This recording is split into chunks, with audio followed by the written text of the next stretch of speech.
Welcome back, everyone. Thank you all so much for your support, and a special thanks to all my subscribers.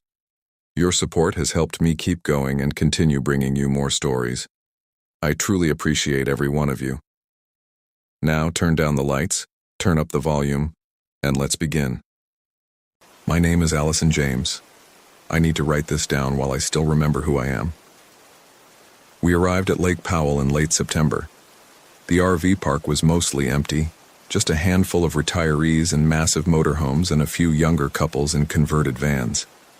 My friend Rachel had found the spot online, one of those last-minute bookings when you just need to get away from your life for a while. She'd been going through a divorce. I'd been going through something harder to name. The site we got was right on the water, Site 14, though the little wooden post with the number had fallen over and someone had just leaned it against a rock. Rachel backed her RV in while I directed, and we set up in about an hour. Leveling blocks, water hookup, the whole routine. We'd done this trip before. Same RV, same routine. 3 years ago, before either of our lives had gotten complicated. God, I forgot how quiet it is out here, Rachel said that first evening. We were sitting in lawn chairs between the RV and the water, drinking cheap wine from proper glasses because Rachel insisted. The sun was setting over the red rocks across the lake, and she was right. It was quiet. Not silent, but the kind of quiet where you notice the water lapping against the shore and the occasional bird. I took a picture of the sunset with my phone. When I looked at it after, Rachel wasn't in the frame even though she'd been sitting right next to me. Just my chair and the empty one beside it. I figured it was the angle or the light. I didn't mention it. That night, I washed my face in the RV's tiny bathroom. The mirror was one of those cheap ones that come standard, a little warped at the edges. When I looked up from splashing water on my face, I saw myself blink. Then, I blinked. It took me a second to process what had just happened, that my reflection had blinked a fraction of a second before I did. I stood there with water dripping off my chin, staring at myself. I blinked again, deliberately. My reflection blinked at the same time. I did it again. Same time. I decided I was tired and probably a little drunk. Rachel knocked on the door. "You fall in?" "Just tired," I said. The next morning I walked down to the water while Rachel made coffee. Lake Powell is strange if you've never been there. It's a reservoir, man-made. And the red rock formations that used to be canyon walls now rise up out of blue water, like something from another planet. The water level was low. It had been low for years, and you could see the bathtub ring of white mineral deposits on the rocks marking where it used to be. I knelt by the water's edge. It was perfectly still, reflecting the cloudless sky. I could see my face clearly in the surface. I leaned closer. My reflection leaned closer. I smiled. My reflection smiled. No, wait. My reflection smiled first. Just barely. Maybe a tenth of a second. But I saw it happen. The corners of my mouth in the water turned up, and then my actual mouth followed. I stood up fast enough that I got dizzy. The water rippled and my face disappeared. "Coffee's ready," Rachel called from the RV. I didn't tell her about the reflection. What would I say? That I thought my reflection was moving wrong? She'd think the isolation was already getting to me. We spent that day like we'd planned, hiking one of the shorter trails, swimming in a cove away from the marina, making sandwiches on the RV's tiny counter, reading our books in the lawn chairs, normal vacation things. Rachel talked about her ex-husband and I made the appropriate noises. I talked about my job, and she did the same. We didn't talk about anything real. Around 3 in the afternoon, Rachel said she was going to take a shower at the campground facilities. The RV had a shower, but it was cramped and the water heater was small. She grabbed her toiletry bag and flip-flops and headed up the gravel road toward the main building. I stayed at the site, reading.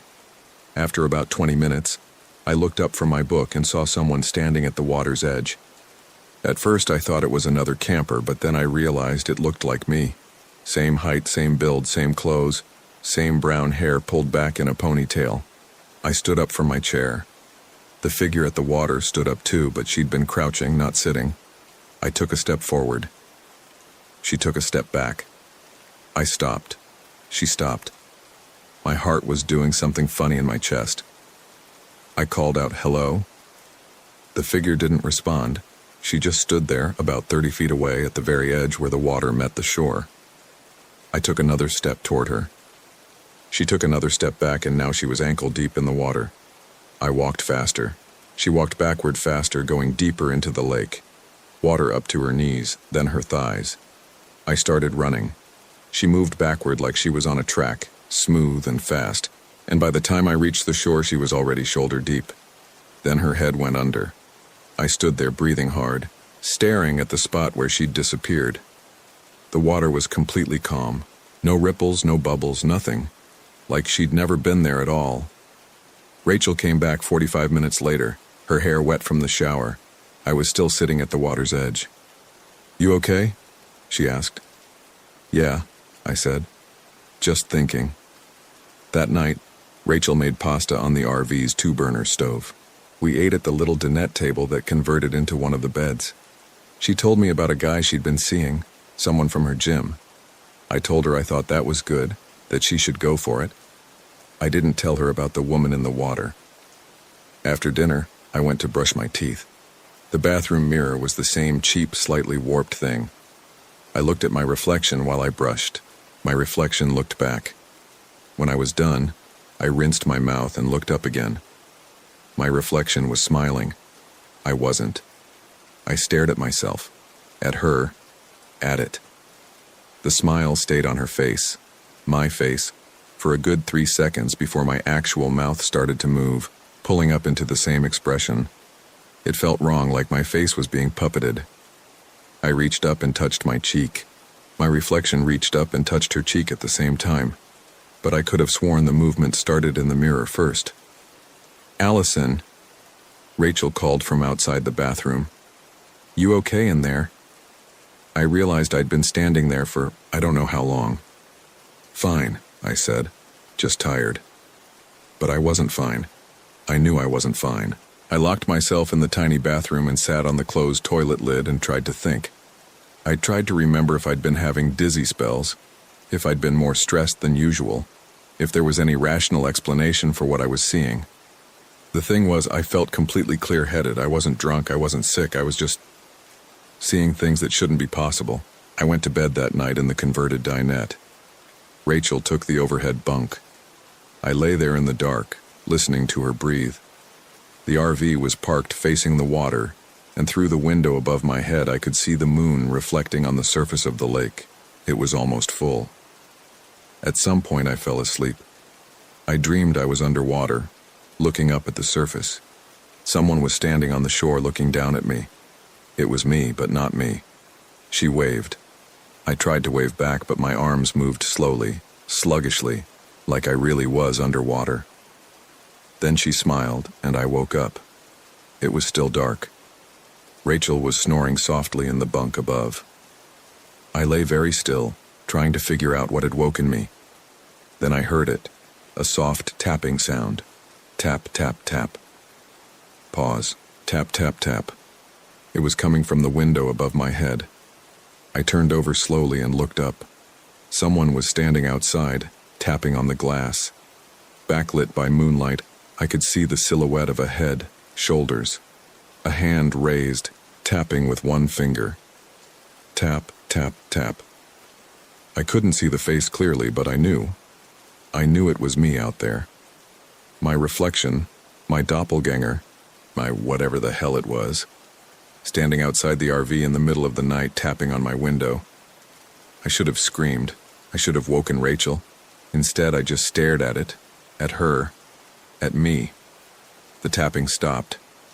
The silhouette stood there for a moment longer, then turned and walked away down toward the water. I watched until I couldn't see it anymore. I didn't go back to sleep. In the morning, Rachel asked if I'd slept okay. I said yes. She said I looked tired. I said I was fine. We had the same conversation we always had when one of us was lying. I checked outside the RV while Rachel made breakfast. The ground was sandy gravel, no footprints. The window showed no signs of anyone having touched it. I looked down at the water, perfectly calm in the early morning light. Nothing. "Hey," Rachel said from the doorway. "You sure you're okay? You seem off." "Just didn't sleep well," I said. "The mattress is lumpy." She accepted this because it was true. The mattress was lumpy. But we both knew that wasn't why I looked like hell. We decided to take the kayaks out that morning. We'd brought them strapped to the top of the RV, 2 cheap inflatable ones from Costco. We spent an hour pumping them up with the foot pump, then dragged them down to the water. "You take the blue one," Rachel said. "I'll take the red." The blue one had a small tear we'd patched last year. The red one was newer. I didn't argue. I dragged the blue kayak into the water and climbed in, wobbling as it settled under my weight. Rachel pushed off next to me. We paddled out toward the center of the cove where the water was deepest. The red rocks towered above us on both sides, and ahead the lake opened up into the main channel. It was peaceful. It should have been peaceful. I looked down into the water. It was clear enough that I could see my kayak's shadow on the rocks below, maybe 20 feet down. I could see my own reflection on the surface, distorted by the gentle movement of the water. I watched it. My reflection watched me. Then my reflection turned its head to the left, looking at something. I hadn't moved. I was staring straight down. "Rachel," I said. My voice sounded strange. "Yeah?" She was paddling ahead of me, not looking back. I watched my reflection. It was looking at Rachel now. I could see it clearly, even through the ripples, the angle of the head, the direction of the gaze. I forced myself to turn my actual head to the left, to look at Rachel. When I looked back down at the water, my reflection was facing forward again, matching me. "Nothing," I said. "Never mind." We paddled for another hour. I didn't look at the water again. Back at the campsite, Rachel said she wanted to take a nap. The sun had made her drowsy. I said I'd stay outside and read. She climbed into the RV and I heard the overhead bunk creak as she settled in. I didn't read. I sat in my lawn chair and stared at the water. After about 10 minutes, I saw something move in my peripheral vision. I turned my head slowly. There was someone standing in the water about 30 yards down the shore. Not in the water, standing on it, walking on the surface like it was solid ground. It was me. It was definitely me this time. Same clothes, my gray t-shirt, my khaki shorts, same ponytail. She was walking slowly, carefully, like she was testing each step, walking on water toward the RV, toward me. I stood up. She stopped. We looked at each other across the distance. Then she smiled. Not a normal smile. Too wide. Too many teeth. And she held it, that horrible smile, for 3 or 4 seconds before my own face started to move, pulling up into the same expression. I could feel my cheeks stretching. It hurt. I ran into the RV and locked the door. Rachel stirred in the bunk above. "What's wrong?" she mumbled. "Nothing," I said. "Thought I saw something. Go back to sleep." She did.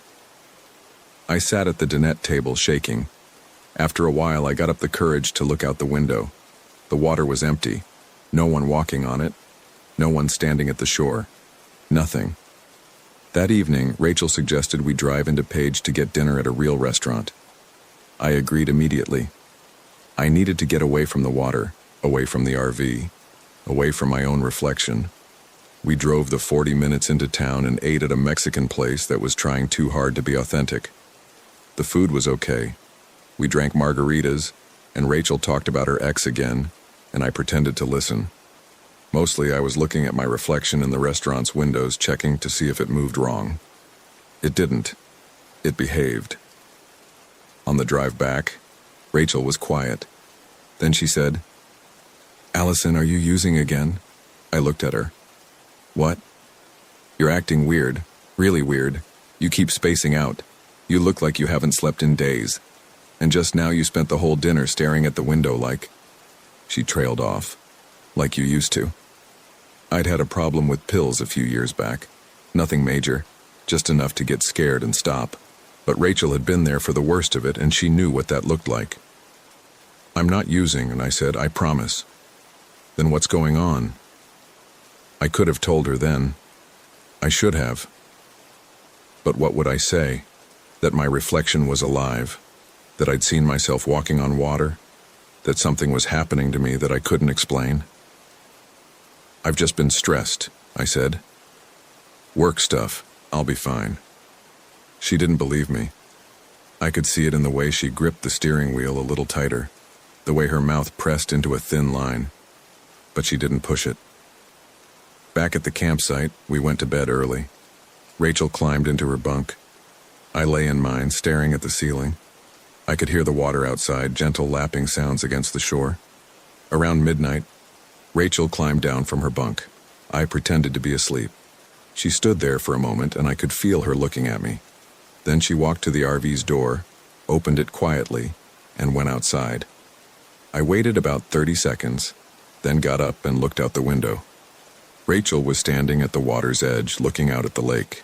Just standing there in her pajamas, perfectly still. I watched her for 5 minutes. She didn't move. Then slowly she walked into the water.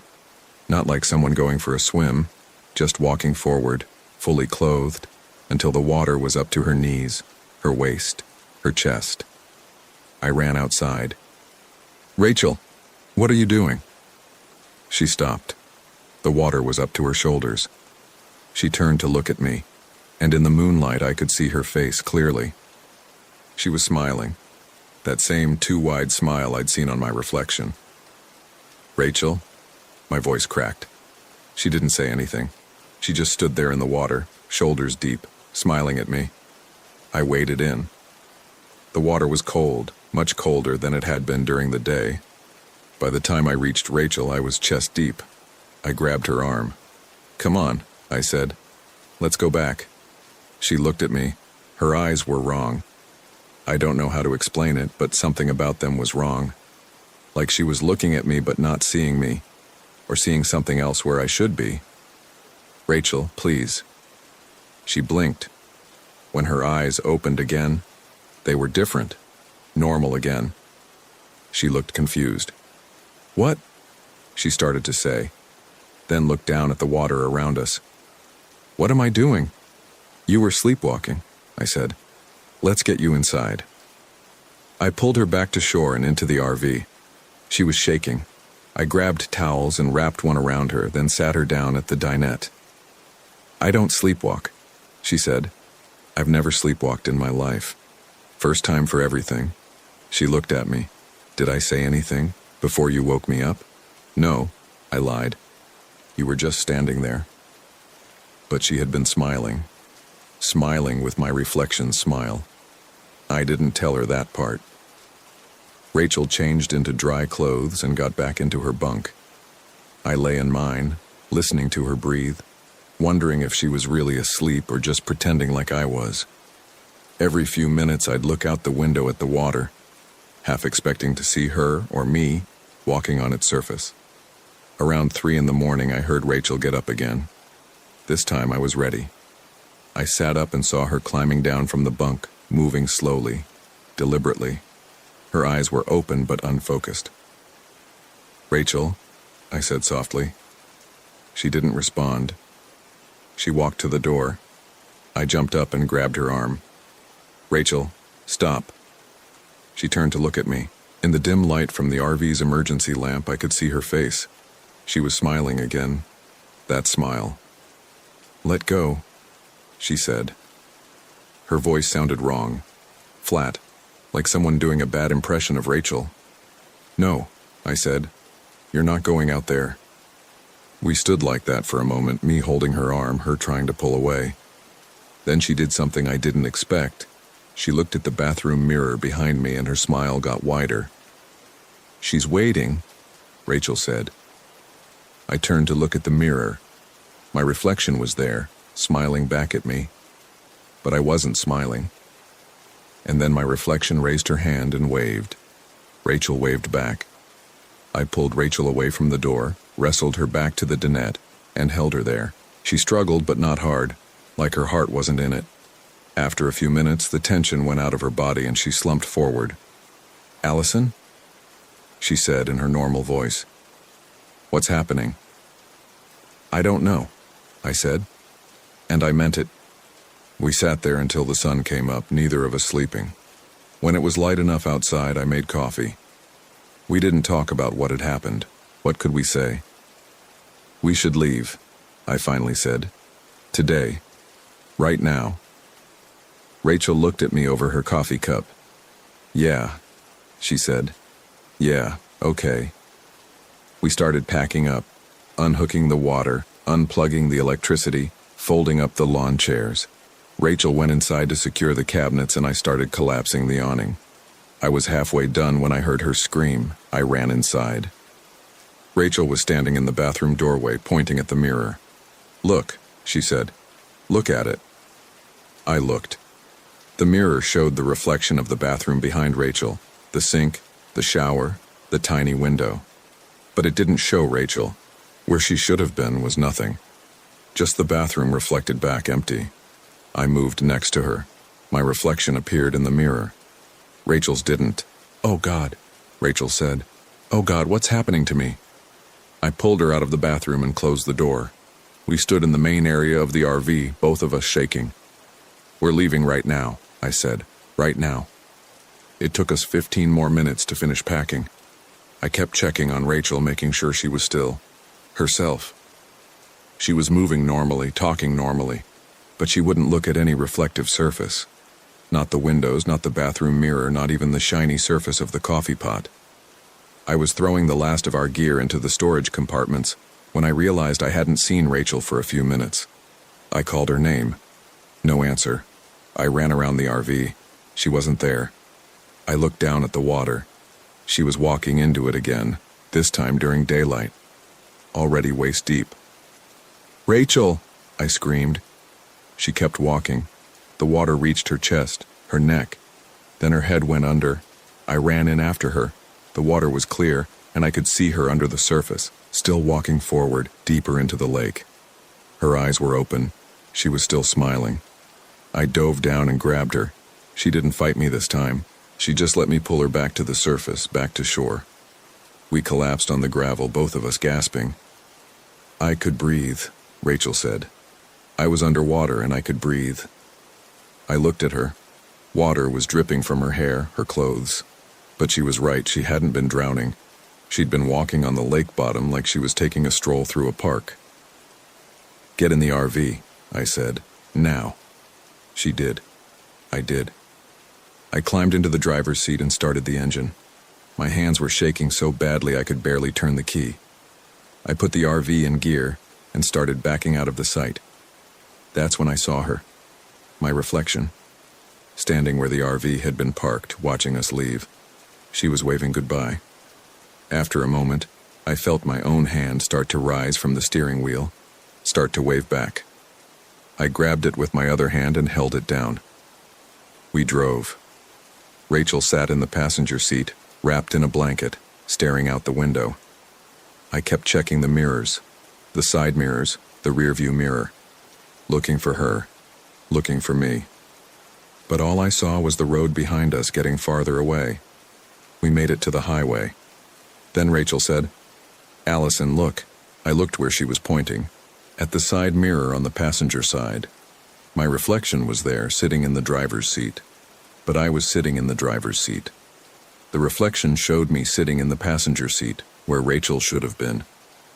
"Rachel," I said carefully, "check the other mirror. Tell me what you see." She looked at the driver's side mirror. "It's showing you driving," she said, "but it's showing me in your seat." We looked at each other. In each of the RV's mirrors, we were reflected in the wrong positions, swapped. "Keep driving," Rachel said. "Just keep driving." I did. We drove for 6 hours straight, stopping only for gas. Every time I looked in a mirror, something was wrong. Sometimes Rachel and I were swapped. Sometimes Rachel wasn't there at all. Sometimes there were two of me. The reflections were breaking down, becoming unreliable. By the time we reached Rachel's house in Phoenix, we weren't talking much. We unloaded the RV in silence. Rachel kept looking at her reflection in the windows of her house, checking to make sure it was still there. "Thank you," she said when we were done, "for pulling me out." "Of course," I said. She looked at me for a long moment. "Allison, you need to see someone." This isn't normal. None of this is normal. I know, I said, but I didn't see anyone. What would I tell them? That my reflection had been trying to replace me? That I'd watched my best friend walk into a lake and breathe underwater? That something had started at Lake Powell and I didn't know if it had ended? I drove the RV back to my apartment. I parked it in the lot and went inside. I avoided mirrors for the rest of the day. When I absolutely had to look, to brush my teeth, to wash my face, I did it quickly, not really focusing on my reflection. That night, I dreamed I was underwater again. This time I was the one standing on the shore looking down at myself on the lake bottom. I waved. My underwater self waved back. Then she started walking up through the water, rising slowly, her hand reaching up toward the surface. I woke up before she broke through. It's been 3 weeks since Lake Powell. I haven't talked to Rachel. She texts me sometimes, short messages. How are you? Everything okay? I reply with fine or yes, and she doesn't push. I've started avoiding reflections entirely. I put a towel over the bathroom mirror. I don't look at store windows when I walk by. I turned my phone's screen black. It's easier this way. But last night I made a mistake. I was washing dishes and I looked down at the water in the sink. My face was reflected there, distorted by the suds and the movement of the water. And I saw myself smile before I smiled. I saw my reflection blink after I did. She's still there, still waiting. And I think I know what she wants. She wants to switch places with me. She wants to be real and make me the reflection. The thing is, I'm not sure it hasn't already happened. Maybe it happened at Lake Powell and I didn't realize it. Maybe I'm the reflection now, living in the real world through some kind of mistake or glitch. Maybe the reason Rachel's reflection disappeared is because Rachel was the reflection all along, and something was trying to correct the error. Or maybe none of this is real. Maybe I am using again and this is all some elaborate hallucination brought on by stress and pills and a guilty conscience. Maybe Rachel is fine and I'm the one who needs help. I don't know. I don't know anything anymore except that I can't look at my reflection without feeling like I'm looking at someone else. Someone who's wearing my face and learning how to be me. Someone who's getting better at it every day. Last week I ran into a colleague from work at the grocery store. She said I seemed different. More confident, she said. More like myself. That's what she said. More like yourself. I smiled and thanked her. I didn't tell her that I hadn't been smiling, that the smile had started on its own, spread across my face like something being painted on. I didn't tell her that sometimes I'll be doing something, making coffee, getting dressed, driving to work, and I'll suddenly realize that I'm watching myself do it. Like I'm the reflection, observing my own life from behind glass. Yesterday, I went back to Lake Powell. I don't know why. Maybe I thought I could fix it, whatever had been broken. Maybe I thought I could find an answer. I drove the RV to Site 14. The number sign was still fallen over. I parked in the same spot and walked down to the water. It was late afternoon, the sun low and orange. The surface of the lake was perfectly still. I knelt at the water's edge and looked at my reflection. It looked back at me. We stared at each other for a long time, me and this other version of myself. Then I reached down and touched the surface of the water. My reflection reached up and touched my finger from the other side. The water rippled. For just a moment I felt something, a pulling sensation, like being tugged gently downward. My reflection's finger pressed up against mine, and I could swear I felt the pressure through the water. I pulled my hand back, stood up, walked back to the RV. I sat inside as the sun set, watching the water through the window. When it was fully dark, I saw a figure standing at the shore. It could have been me. It could have been Rachel. It could have been anyone. I drove back to Phoenix that night. I haven't been back since. I'm writing this down because I need someone to know what happened. I need there to be some kind of record, even if no one believes it, even if I'm crazy, even if this is all just the story of a woman who couldn't tell the difference between herself and her reflection. Rachel called me yesterday. She said she's been having dreams. Dreams about water, about drowning, about standing on the lake bottom and breathing. She asked me if I'd been having them too.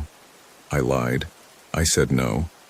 But the truth is, I have those dreams every night now.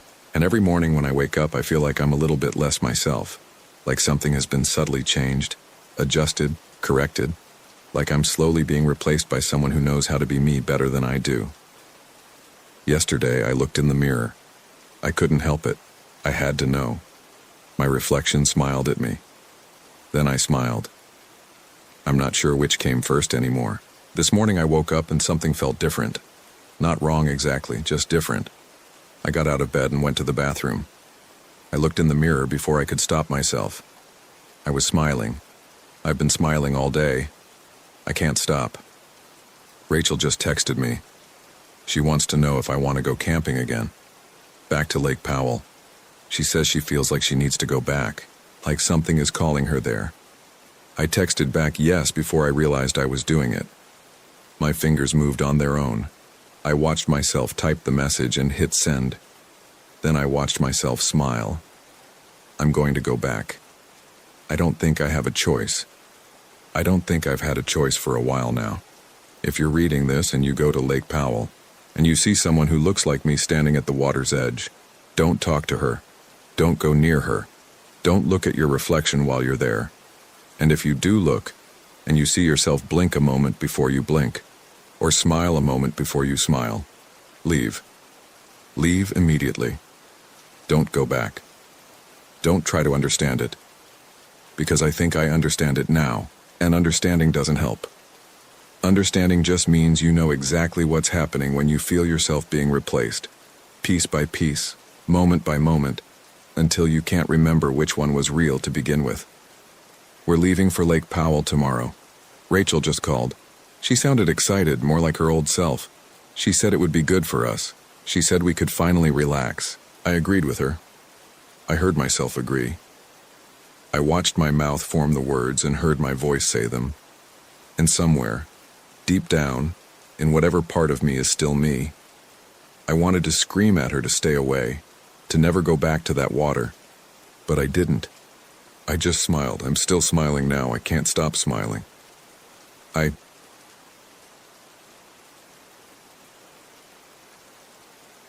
My name is Amanda Cole. This happened 3 months ago at a campground outside Sedona, Arizona, and I need to write it down before I forget the details. Not that I think I ever could forget, but my therapist says documentation helps with processing trauma. I'm not sure what I'm processing exactly. I'm not even sure what happened was real. I bought the RV in March after my divorce finalized. A 2015 Winnebago Mini Winnie, 25 feet, with a leak in the bathroom and a temperamental generator. I paid $12,000 for it, which was probably too much, but I needed to get out of Portland. My ex-husband got the house. I got Scout, my 3-year-old German Shepherd mix, and enough savings to last 6 months if I was careful. The plan was simple.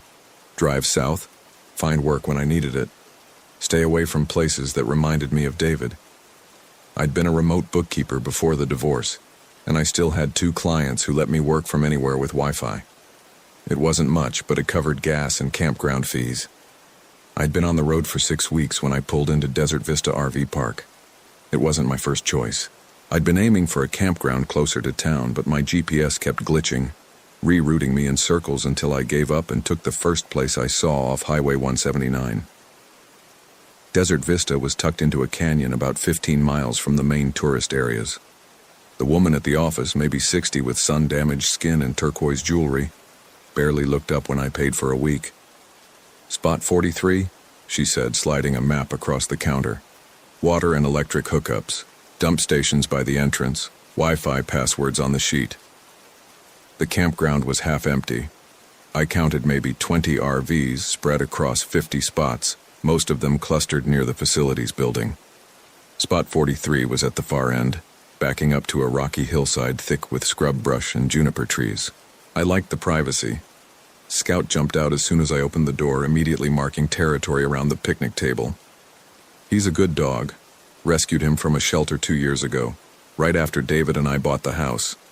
David never liked him much. Said Scout was too needy, too reactive. But Scout was the one thing in the divorce I fought for. I set up the RV, connected the hookups, extended the awning, The generator sputtered to life on the third try. By the time I finished, the sun was setting behind the canyon walls, and the temperature had dropped 15 degrees. That's the thing about the desert in April. The days are warm, but the nights come fast and cold. I made dinner, heated up a can of soup on the 2-burner stove. Scout ate his kibble and then lay down by the door, which was his usual spot. I tried to connect to the Wi-Fi, but the signal was weak. I ended up using my phone as a hotspot to check email. Nothing important. One of my clients needed an invoice revision, which I'd handle in the morning. Around 9, I shut off the lights and got ready for bed. The RV has a bedroom in the back, separated from the main cabin by a pocket door that doesn't close right. I usually leave it open anyway. Scout likes to patrol at night, moving between the front and back, checking the windows. That's when I first noticed the shadows. I was lying in bed, scrolling through my phone when Scout started growling. Not his usual alert bark when someone walks past the RV. A low, continuous growl that made the hair on my neck stand up. I looked over and saw him staring at the wall opposite the bed, his body rigid, ears flat. "Scout, what is it?" He didn't look at me, just kept growling at the wall. I turned on the bedside lamp. The RV flooded with light, and Scout immediately relaxed, his tail wagging once as if embarrassed. I checked the window, but there was nothing outside. No movement, no animals, just the dark hillside and the distant glow of other RVs. "You're being weird," I told him. I turned off the light and lay back down. 2 minutes later, Scout started growling again. This time I got up and checked the whole RV. I turned on every light, looked out every window, even stepped outside with a flashlight to walk the perimeter. Nothing. Scout followed me, quiet now, his earlier agitation gone. "Maybe you heard a coyote," I said. "Or a javelina. We're in their territory now." But I didn't really believe that. Scout had lived in Portland. He'd heard plenty of urban wildlife, raccoons and possums and the occasional deer in the greenways. He never reacted like this. I went back to bed, left the bathroom light on, door cracked, which gave enough ambient light to see by. Scout settled at the foot of the bed, and I eventually fell asleep. The next morning, I woke up to Scout barking at the door. Not unusual. He needed to go out.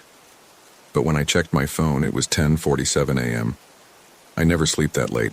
My body clock typically wakes me by 7, even without an alarm. I let Scout out and made coffee. The campground was quiet. Through the window, I could see the RV next to mine, a large fifth wheel with California plates. An older couple sat outside under their awning, drinking coffee and reading. They waved when they saw me looking. I waved back. I spent the morning working, revising the invoice for my client and catching up on bookkeeping entries. The Wi-Fi was better during the day, though it still dropped occasionally.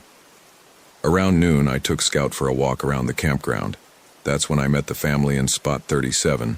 They had a newer Class C motorhome, maybe 30 feet, with a bike rack on the back carrying 4 mountain bikes. 2 kids, a boy and a girl, were playing catch near the picnic table while their parents sat in camp chairs. The woman smiled as Scout and I approached. "Beautiful dog," she said. "Is he friendly?" "Very," I said. Scout wagged his tail, and the woman reached out to pet him. "I'm Jennifer," she said. "This is my husband, Mark, and our kids, Tyler and Emma." Mark nodded at me. He was maybe 45, wearing cargo shorts and a faded college t-shirt. The kids looked about 8 and 10. "Amanda," I said. "We're in Spot 43. "How long are you staying?" Jennifer asked. "A week, maybe longer. You?" "Just through the weekend. We're here for the hiking. Have you done any of the trails yet?" I shook my head. "Just got in yesterday." We talked for a few minutes about the area, the best trails, where to get groceries. Jennifer was friendly in that effortless way some people are, asking questions without being intrusive. Mark was quieter, letting his wife carry the conversation. The kids mostly ignored us, focused on their game. "You should join us for dinner tonight," Jennifer said. "We're grilling burgers around 6. Nothing fancy, but we always make too much food." I almost declined. I'd gotten used to being alone over the past 6 weeks, and the idea of small talk with strangers felt exhausting. But Jennifer's smile was genuine, and I realized I hadn't had a real conversation with anyone since leaving Portland. "Sure," I said. "Thanks." "Great. Spot 37. Bring your dog. The kids will love him." Scout and I finished our walk and returned to the RV. I tried to work some more, but I couldn't focus. I kept thinking about the night before. Scout's growling, the way he'd stared at the wall. It didn't make sense. The RV was parked on level ground, no shadows from passing cars or moving branches outside. And yet Scout had reacted to something. Around 3 in the afternoon, I decided to lie down. I hadn't slept well, and a nap seemed reasonable. I set an alarm for 5 so I'd have time to get ready for dinner. When the alarm went off, my phone said 7:23 p.m. I stared at the screen, confused. I'd set the alarm for 5:00. I checked the alarm app. The alarm was there, set for 5:00 p.m., labeled nap. But it hadn't gone off. Or maybe it had, and I'd slept through it, though I'd never done that before. I looked outside. It was dark, not evening dark, but full night. The lights from other RVs glowed in the distance. I called Scout. He was lying in the main cabin, staring at the same wall as the night before. "Scout, come here." He looked at me but didn't move. I got up and walked to him. He was trembling, his eyes fixed on the wall. I followed his gaze but saw nothing. Just the blank wall, the small window above it showing only darkness outside. "What is it, buddy?" He finally looked at me, whined once, then went back to staring. I checked the wall, ran my hand along it, looking for cracks or gaps where an animal might be hiding. Nothing. The wall was solid, the window sealed tight. I grabbed my phone and texted Jennifer an apology, saying I'd overslept and missed dinner. She texted back immediately, "No worries, we saved you a burger. Come by if you want." I didn't want to. Something felt wrong. The lost time, Scout's behavior, the way the darkness outside seemed thicker than normal. But I also didn't want to sit in the RV alone with my anxious dog and my own spiraling thoughts. I clipped a leash on Scout and walked to spot 37. The family was still outside, sitting around a portable fire pit. The kids were roasting marshmallows. Jennifer stood when she saw me. "Amanda, we were worried you weren't coming." "Sorry," I said. I fell asleep and didn't hear my alarm. "No problem. Mark, get her a burger." Mark went to their picnic table and brought back a plate with a hamburger and chips. I sat in one of their extra chairs and Scout lay down at my feet. We talked for a while, normal conversation. Jennifer asked about my trip, where I'd been, where I was going. I gave vague answers. The kids asked if they could pet Scout, and I said yes. Tyler, the younger one, was cautious. Emma, the older girl, was fearless, rubbing Scout's belly while he rolled onto his back. "He's so sweet," Emma said. "Usually," I said, watching Scout's relaxed posture. No sign of the tension from earlier. Mark asked about the RV, what model it was, how I liked living on the road. I told him about the leak in the bathroom and the generator problems. He offered to take a look in the morning if I wanted. "I used to work on RVs," he said. "Might be something simple." "I appreciate it," I said, though I wasn't sure I wanted him in my space. Around 9, the kids started getting tired. Jennifer suggested they head inside, and I took it as my cue to leave. I thanked them for the burger and walked back to my RV with Scout.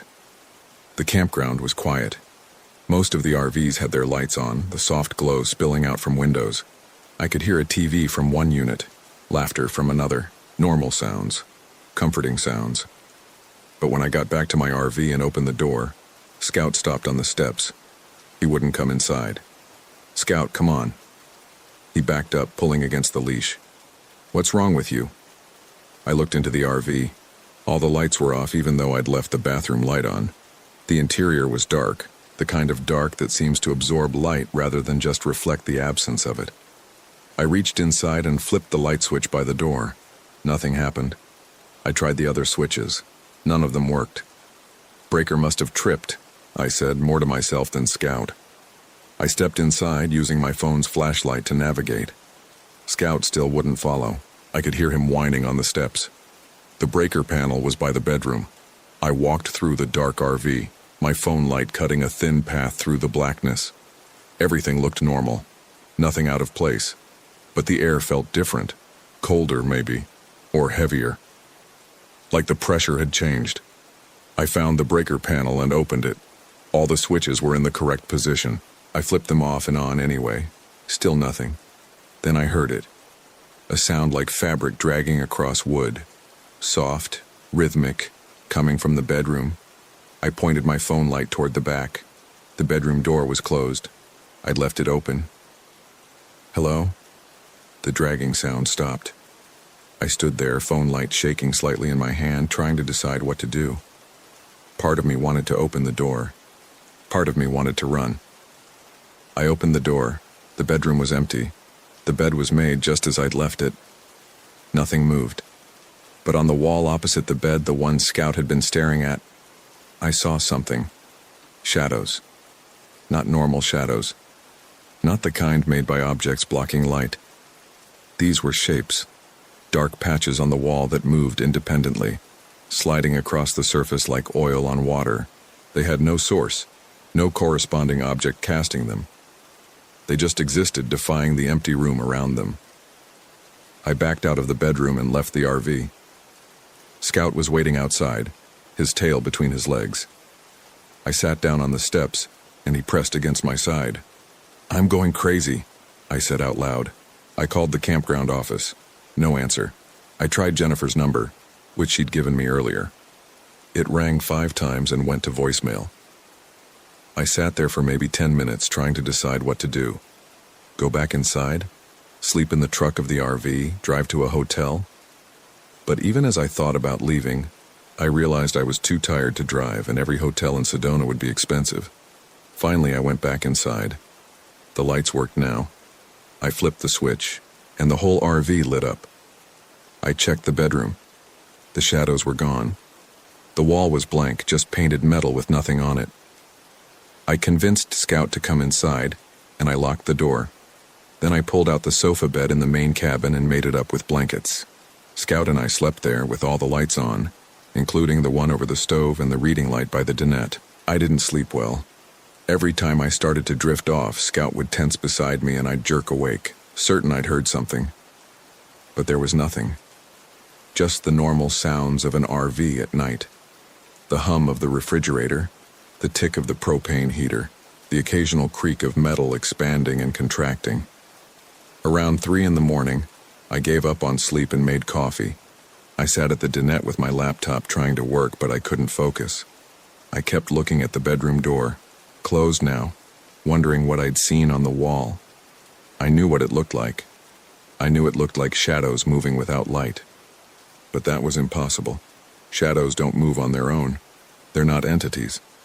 They're just the absence of light, a physical phenomenon with a scientific explanation. And yet I'd seen them. I Googled shadows moving on their own. Most of the results were about paranormal experiences, shadow people, supposed hauntings. I didn't believe in that.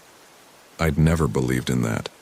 Ghosts, demons, supernatural entities. They were stories people told to explain things they didn't understand. But I'd seen them. Around 6, as the sun started to rise, I heard a knock on my door. I opened it to find Mark standing outside. "Morning," he said. "Sorry to bother you so early. I wanted to check that generator before the day got hot." I'd completely forgotten about his offer. "Oh, right, thanks." He came inside and Scout growled at him, not aggressively, just a warning sound. "Scout, stop," I said. Mark laughed. "It's okay. Dogs don't always like me." He went to the generator compartment outside and started tinkering. I made more coffee and stood by the door, watching him work. After about 20 minutes, he came back. "Fuel filter's clogged," he said. "I can replace it if you want. I've got a spare in my RV." "You don't have to do that. It's no trouble. Be back in 5. He left, and I sat down trying to shake the exhaustion that was settling into my bones. Scout had stopped growling and was now lying in his usual spot by the door. Mark came back with the filter, and his toolbox. He worked quickly, replacing the part and testing the generator. It started on the first try. "Should be good now," he said, wiping his hands on a rag. "Thank you. How much do I owe you?" "Nothing. Filter was like $10. Consider it a welcome to the campground gift." I insisted on paying him something, and we eventually settled on $20. He pocketed the cash and started to leave, then paused. "You okay?" he asked. "You look like you didn't sleep." "I didn't," I said. "My dog was acting weird all night." "Weird how?" I almost told him. About Scout growling at the walls, about the shadows, about the lights going out. But the words felt ridiculous in the morning light. "Just restless," I said instead. Mark nodded. "Sometimes dogs pick up on things we don't. Vibrations, sounds, electromagnetic fields. We're camping near power lines. That might be affecting him." "Maybe." He left, and I finally went back to the bedroom to try to sleep. I pulled the blackout curtains closed and lay down on the bed. Scout curled up next to me, his back pressed against my legs. I fell asleep immediately. When I woke up, my phone said it was 4:37 p.m. I sat up, disoriented. I'd lost another 7 hours. I checked my alarm again. I hadn't set one, but that didn't explain why I felt so groggy, like I'd been drugged. Scout was still asleep next to me, which was unusual. He usually woke me up by now, needing to go out. I shook him gently. "Scout, wake up." He didn't move. I shook him harder. "Scout." His eyes opened, but he didn't lift his head, just looked at me with an expression I couldn't read. Not quite recognition, not quite confusion, something else. "Come on, buddy, you need to go outside." He stood slowly, wobbling slightly, then followed me to the door. I let him out, and he immediately walked to the nearest bush and urinated for what felt like a full minute. I stood outside, breathing the afternoon air. The campground was quiet again. I could see Jennifer and Mark's RV, but they weren't outside. The fifth wheel next to me was gone, the spot empty. Other RVs I'd seen yesterday were also gone. In their places were different vehicles, different license plates. I walked Scout around the campground, trying to clear my head. We passed a few people and they nodded or said hello. Normal interactions. Nothing strange. But something felt off. The light was wrong, the angle of the sun not quite where it should be for late afternoon in April. The shadows were too long, stretching across the ground in ways that didn't match the position of objects. I stopped walking and looked at Scout's shadow. It wasn't moving with him. I stared at it, certain I was seeing things wrong. But no. Scout took a step forward and his shadow remained where it was for a half second before sliding to catch up. I looked at my own shadow. Same thing, a slight delay, like a bad video stream with lag. I blinked, rubbed my eyes. When I looked again, the shadows were normal. We returned to the RV and I locked the door. I needed to leave. I needed to pack up and drive somewhere else. Somewhere with better Wi-Fi and more people and explanations for what was happening. But I also needed to eat, and I needed to work. I heated up a can of chili and forced myself to eat it while going through my email. One of my clients needed a report by tomorrow. I worked on it for a few hours, occasionally glancing at Scout, who had gone back to staring at the wall. Around 8, Jennifer texted me, "We're having s'mores tonight if you want to join." I didn't want to. I wanted to stay in my RV with the lights on and the door locked, but the idea of sitting alone with Scout in the shadows felt worse. I texted back, "Be there in 10.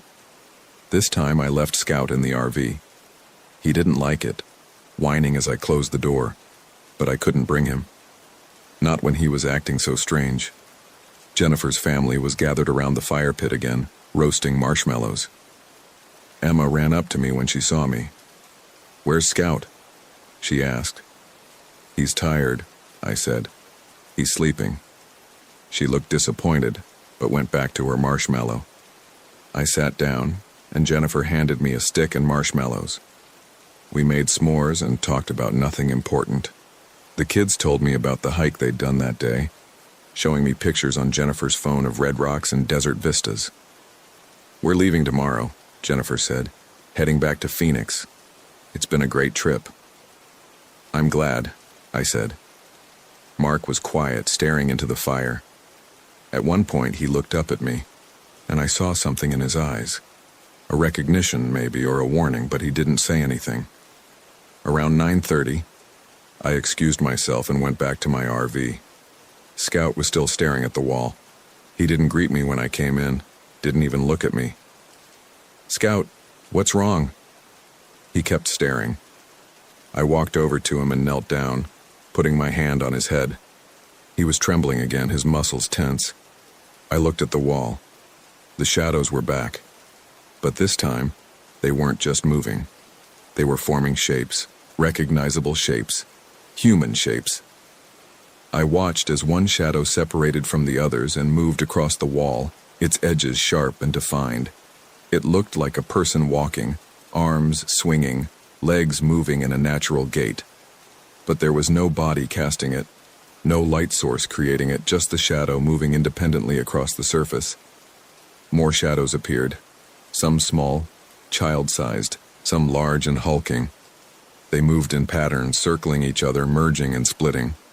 A silent dance on my RV wall. Scout started growling.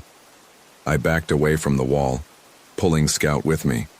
We went to the front of the RV, as far from the bedroom as possible. I sat on the sofa bed, Scout pressed against me, and watched the bedroom door. The shadows didn't stay on one wall. I could see them now on the ceiling, on the door, sliding across surfaces with impossible fluidity. They were everywhere, surrounding us. My phone rang. I grabbed it, desperate for any distraction. The screen showed Jennifer's number. "Hello? Amanda?" Jennifer's voice was wrong. Too high, too strained.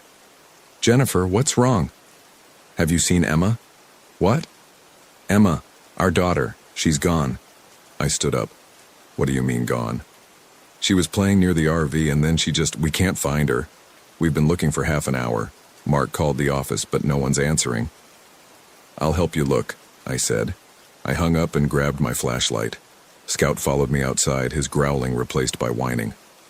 The campground was dark. Most of the RVs had their lights off, even though it wasn't that late. I walked quickly to Jennifer and Mark's spot and found them both standing outside, looking panicked. "When did you last see her?" I asked. "Right after you left," Jennifer said. "She wanted to brush her teeth, so she went inside the RV. When she didn't come back after 10 minutes, I went to check, and she was gone. The door was open. Did you check the bathrooms, the office?" Mark checked. Nothing. We spread out, calling Emma's name. I walked the perimeter of the campground with Scout, shining my flashlight into the brush and between RVs. Other campers came out, asking what was wrong, offering to help. I found Emma near the spot where the campground backed up to the hillside. She was standing alone, facing the rocks, completely still. "Emma," I called. She didn't turn around. I walked closer. "Emma, your parents are looking for you." Still no response.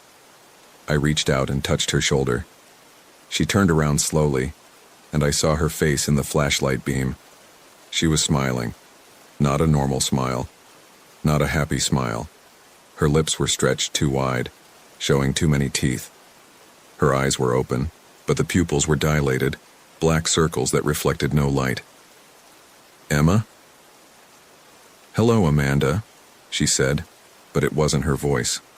It was too deep, too resonant, like multiple voices speaking in unison. I stepped back. Scout started barking, the sound echoing across the campground. "What's wrong with you?" I asked. Emma's smile widened impossibly. "Nothing's wrong. I feel wonderful." She took a step toward me, and I saw her shadow on the ground behind her. It wasn't moving with her. It was still, frozen in place while Emma's body moved forward. "Stay away from me," I said. "But we've been waiting for you, Amanda. You and your dog. You're special. You can see us." "What are you?" "We are what remains," Emma said. "We are the ones who stayed behind when the light left. We live in the spaces between." And now, we want to come back. More shadows appeared around us. Not on surfaces now, but standing upright on the ground. Three-dimensional forms made of darkness. They surrounded us in a circle, moving closer with each passing second. Scout stopped barking and started whimpering. He pressed against my legs, trembling. Emma, Jennifer's voice called from somewhere behind me. I turned and saw Jennifer and Mark running toward us. "Don't come closer," I shouted. But they didn't listen. Jennifer reached Emma and grabbed her, hugging her tightly. "Oh my God, Emma, you scared us so much." Emma hugged her mother back, still smiling that wrong smile. "I'm okay, Mommy," she said in that multi-layered voice. Mark arrived, breathing hard. He looked at Emma, then at me. "What happened?" he asked. "I found her standing here," I said. "She seems different." "Different how?" Jennifer asked, pulling back to look at Emma's face. But Emma's face was normal now. Her smile was gone, replaced by a confused expression. Her eyes were the right size, the pupils the right diameter. "I don't know what happened," Emma said in her regular voice. "I went outside to look at the stars and then I don't remember." Jennifer hugged her again. "It's okay, baby. You're safe now." They walked back to their RV, Emma between them, holding their hands. Mark looked back at me once and I saw that expression again, that warning. I stood there with Scout, surrounded by shadows that no longer moved. They were just normal shadows now, cast by my flashlight, by the moon, by the distant glow of RV lights. But I knew what I'd seen. I knew what Emma had become, even if just for a moment. I went back to my RV and locked the door. Scout immediately went to his spot and started staring at the wall again. The shadows were still there, moving in their silent dance. I sat on the sofa bed and tried to think rationally. There had to be an explanation. Maybe I was experiencing carbon monoxide poisoning. Maybe the leak in the bathroom wasn't just water. Maybe there was a gas leak, and I was hallucinating. I opened all the windows and turned off the propane. Then I sat back down and watched the shadows. They didn't go away. Around midnight, I heard screaming.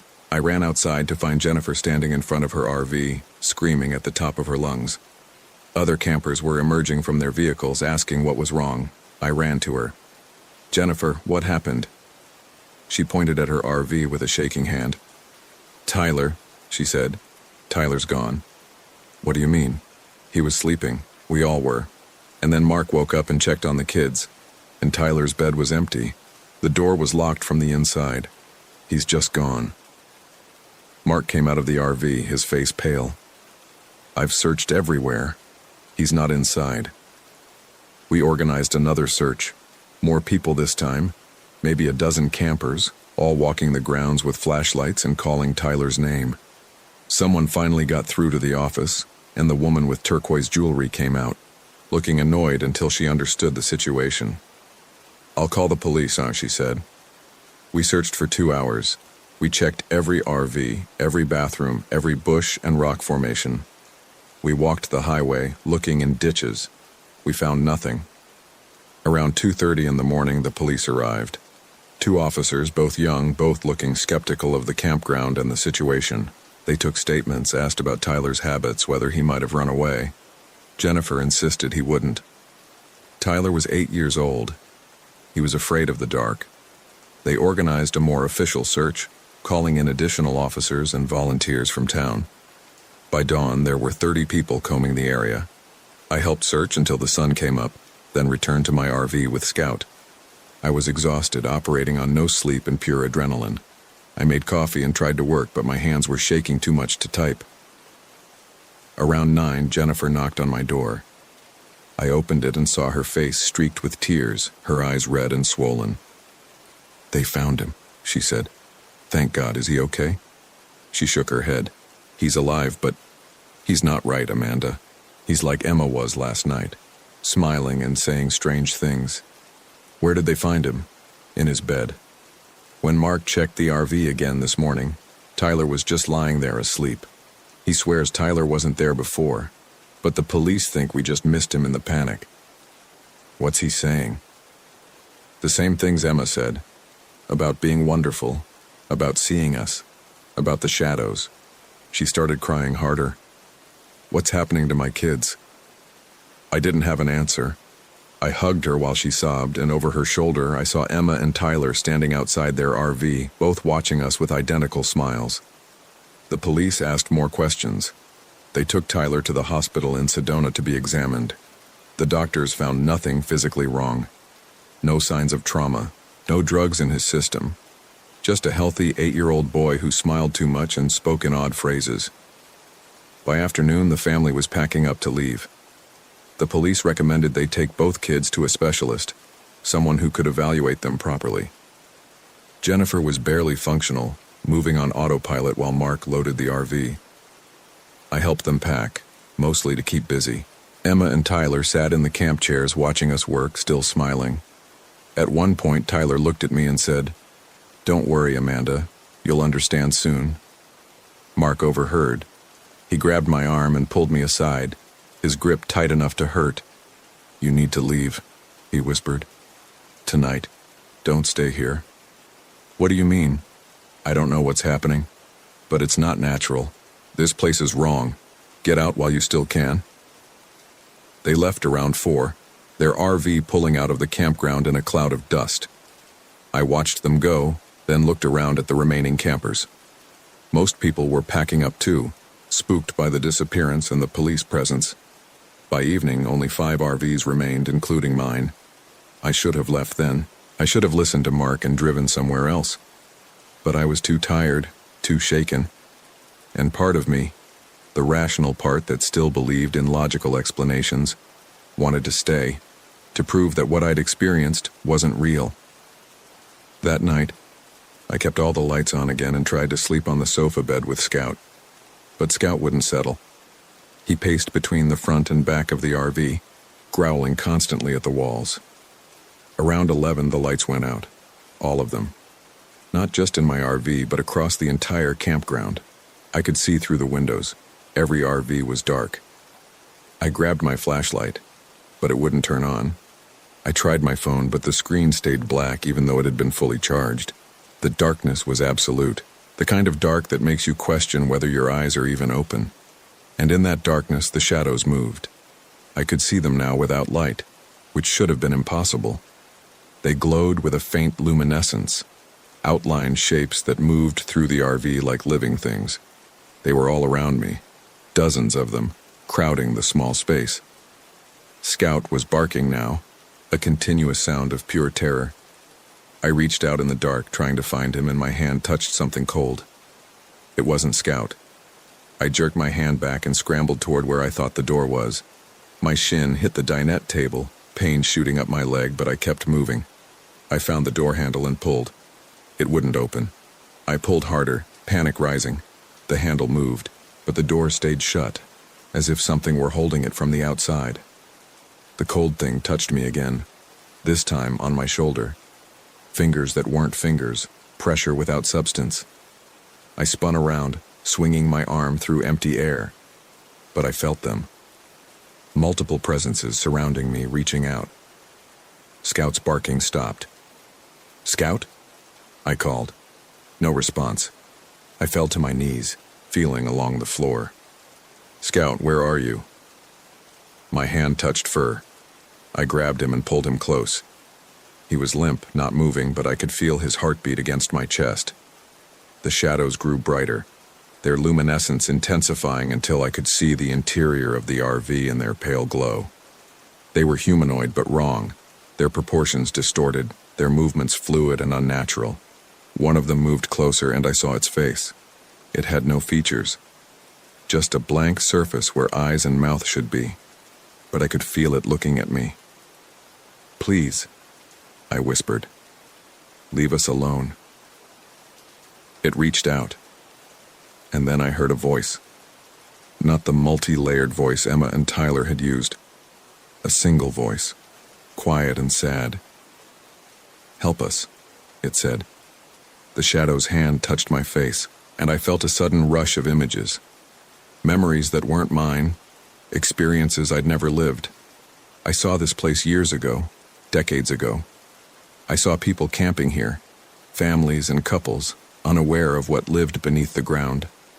I saw them disappear one by one, pulled into the darkness, their bodies never found.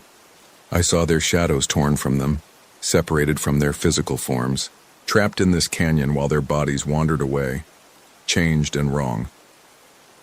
I saw David, my ex-husband, standing in our house in Portland, but his shadow on the wall behind him moved independently, waving at me while David stood still.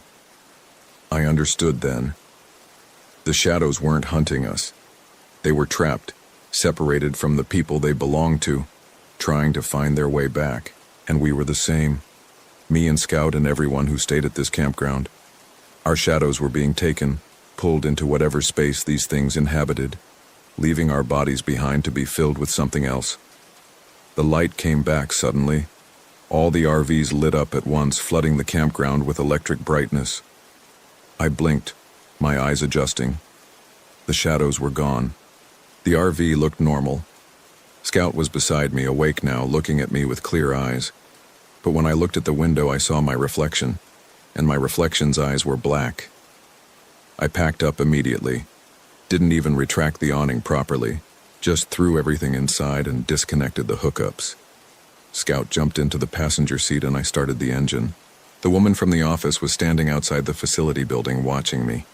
She raised one hand in a wave, and I saw her shadow on the wall behind her, waving in the opposite direction.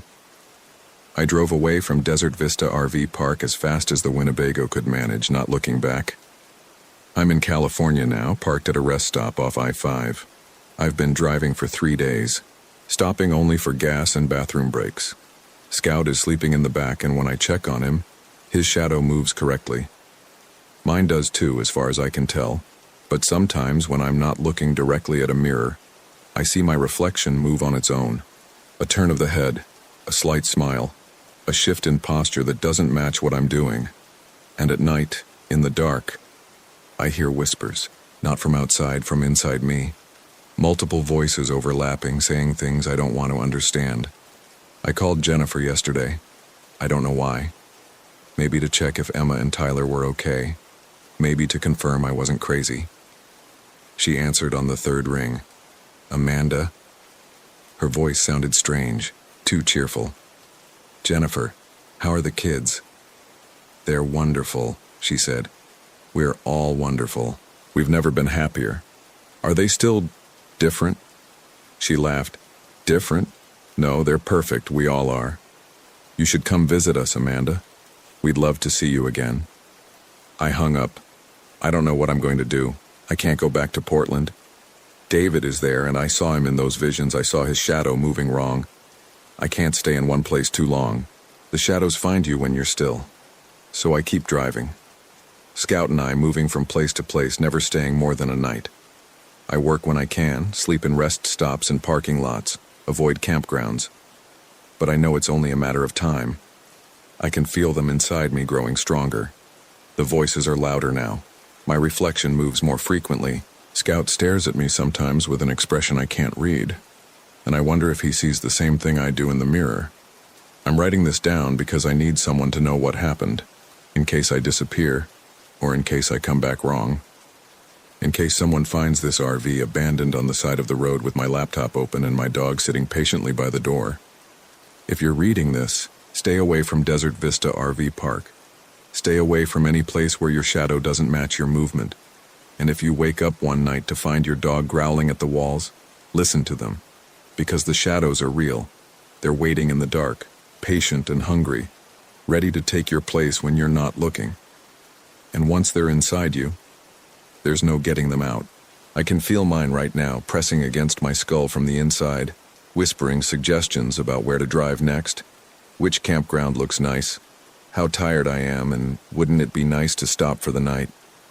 I'm writing faster now, trying to finish before I lose control completely. My hands are shaking. Scout is growling again. The sun is setting outside the rest stop, and the shadows are getting longer. I don't have much time left. If anyone finds this, tell them I tried to fight it. Tell them I'm sorry. Tell them the shadows are.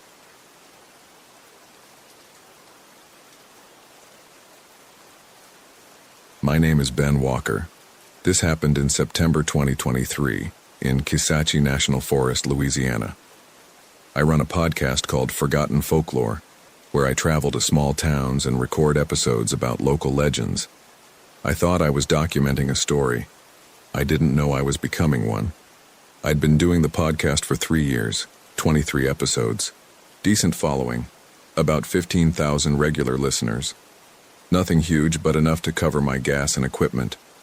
I lived in my RV full-time, drove from town to town, talked to people, recorded their stories. It was a good life. Simple. The Kisatchie legend came to me through an email. A woman named Marlene Broussard said her grandmother used to tell stories about the singing widow, a woman who appeared in the forest during certain times of year, always near the old logging camps. She said people who heard her singing were never quite right afterward. Some disappeared completely. Marlene said September was when the widow appeared most often. She gave me the name of the campground where I should stay. Backbone Trail Campground, about 20 miles south of the main ranger station. I arrived on a Thursday afternoon. The campground was mostly empty, just my RV, a pop-up camper at the far end, and what looked like a permanent setup near the bathroom facilities. An older Winnebago with lawn chairs and a satellite dish. The trees were thick here, pine and hardwood mixed together, and the light came through in patches that moved when the wind blew. I set up my RV in spot 14. The ground was level, and I had electricity, which meant I could charge my recording equipment overnight. I planned to spend 4 or 5 days here. Interview locals, record some ambient forest sounds, maybe hike out to where the old logging camps used to be. Standard procedure for me. That first night was quiet.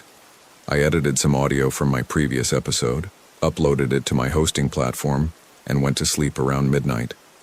The air conditioner in my RV was loud enough that I didn't hear much from outside.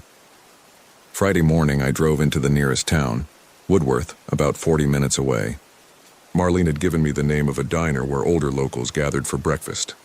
I brought my portable recorder and a notebook. The diner was called Rosie's. It had 6 booths and a counter with spinning stools. I ordered coffee and asked the waitress if she knew anyone who remembered stories about the old logging camps in Kisatchie. She pointed to a table near the window where 3 men sat, all of them probably in their 70s or 80s. I introduced myself, explained what I did. They looked at each other. Then one of them, a man named Eugene, said I could sit down. "You hear about the widow?" Eugene asked. "Yes, sir. Someone emailed me about her. Said she appears in September." Eugene nodded slowly. "My daddy worked those camps in the 40s. He told me about her. Said she wasn't right.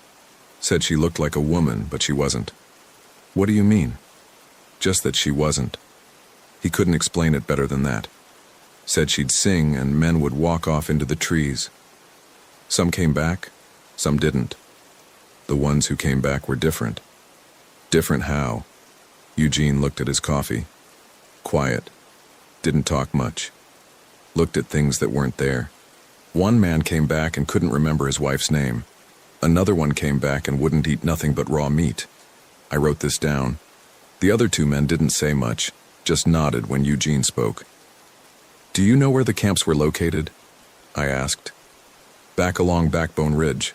Most of it's grown over now. Forest Service closed some of the old roads, but you can still get back there if you know where to walk." "Is it dangerous?" Eugene looked at me for a long moment. "September's when she sings. If you hear singing out there, don't follow it. That's all I can tell you." I thanked them and left a 20 on the table for their coffee. I had enough for a podcast episode already. Local testimony, specific details about the camps, a warning. It was good material. I spent the afternoon walking around the campground, recording ambient sound. Birds wind through the pines, the creek that ran along the eastern edge of the camping area. I saw the person from the pop-up camper, a woman in her 50s walking a small terrier. She waved. I waved back. That evening, I sat outside my RV with my laptop and started organizing the audio files. I labeled everything carefully. Eugene interview, Zoro 1, Ambient Creek, Goro 2, Campground Evening, Zoro 3. I had a system. Around 8 o'clock, I heard singing. It was distant, coming from the direction of the forest beyond the campground boundary. A woman's voice, high and clear. I couldn't make out words, but the melody was simple, repetitive. I grabbed my recorder and headphones and started walking toward the sound. The singing seemed to come from a trail that led into the trees behind Spot 17. I followed it, recording as I went. The light was fading fast. The sun had already dropped below the tree line, but I had a headlamp in my pocket. I walked for maybe 10 minutes. The singing got louder, then stopped completely. I stood in the middle of the trail, waiting, but it didn't start again. I recorded 30 seconds of silence, then turned around and walked back to my RV. When I reviewed the audio that night, I noticed something strange. The singing was there for the first 2 minutes, clear as anything. Then it stopped, like I remembered. But in the silence afterward, there was another sound underneath. A low whispering, like multiple voices talking at once, but too quiet to make out words. I hadn't heard it while I was there. It only showed up in the recording. I ran the audio through a filter to isolate the whispering. When I amplified it and slowed it down, I could almost make out what it was saying. It sounded like, "Come back, come back, come back." Over and over. I didn't sleep well that night. Saturday morning, I decided to hike out to where the logging camps had been. I had GPS coordinates from an old Forest Service map I'd found online. The trail was marked but overgrown. I brought water, my recorder, my camera, and a handheld GPS unit. The forest was different during the day. Sunlight came through in shafts, and the air smelled like pine sap and damp earth. I followed the trail for about 3 miles, then turned onto an unmarked path that headed northwest, toward Backbone Ridge. I found the first camp around 11 in the morning. It was mostly gone, just the concrete foundations of what had been buildings, some rusted equipment half buried in the dirt. I took photos, recorded some description for my podcast, and kept walking. The second camp was larger. I could see where there had been a dozen buildings, maybe more. The forest had reclaimed most of it, but you could still see the layout if you looked carefully. I sat on one of the foundations and ate a protein bar. That's when I saw her. She was standing at the edge of the clearing, maybe 50 yards away, a woman in a pale dress. She wasn't moving, just standing there watching me. I lifted my hand to wave. She didn't respond. I stood up and started walking toward her, but when I got to where she'd been standing, there was nothing there. No footprints, no sign anyone had been there at all. I looked around, called out, "Hello?"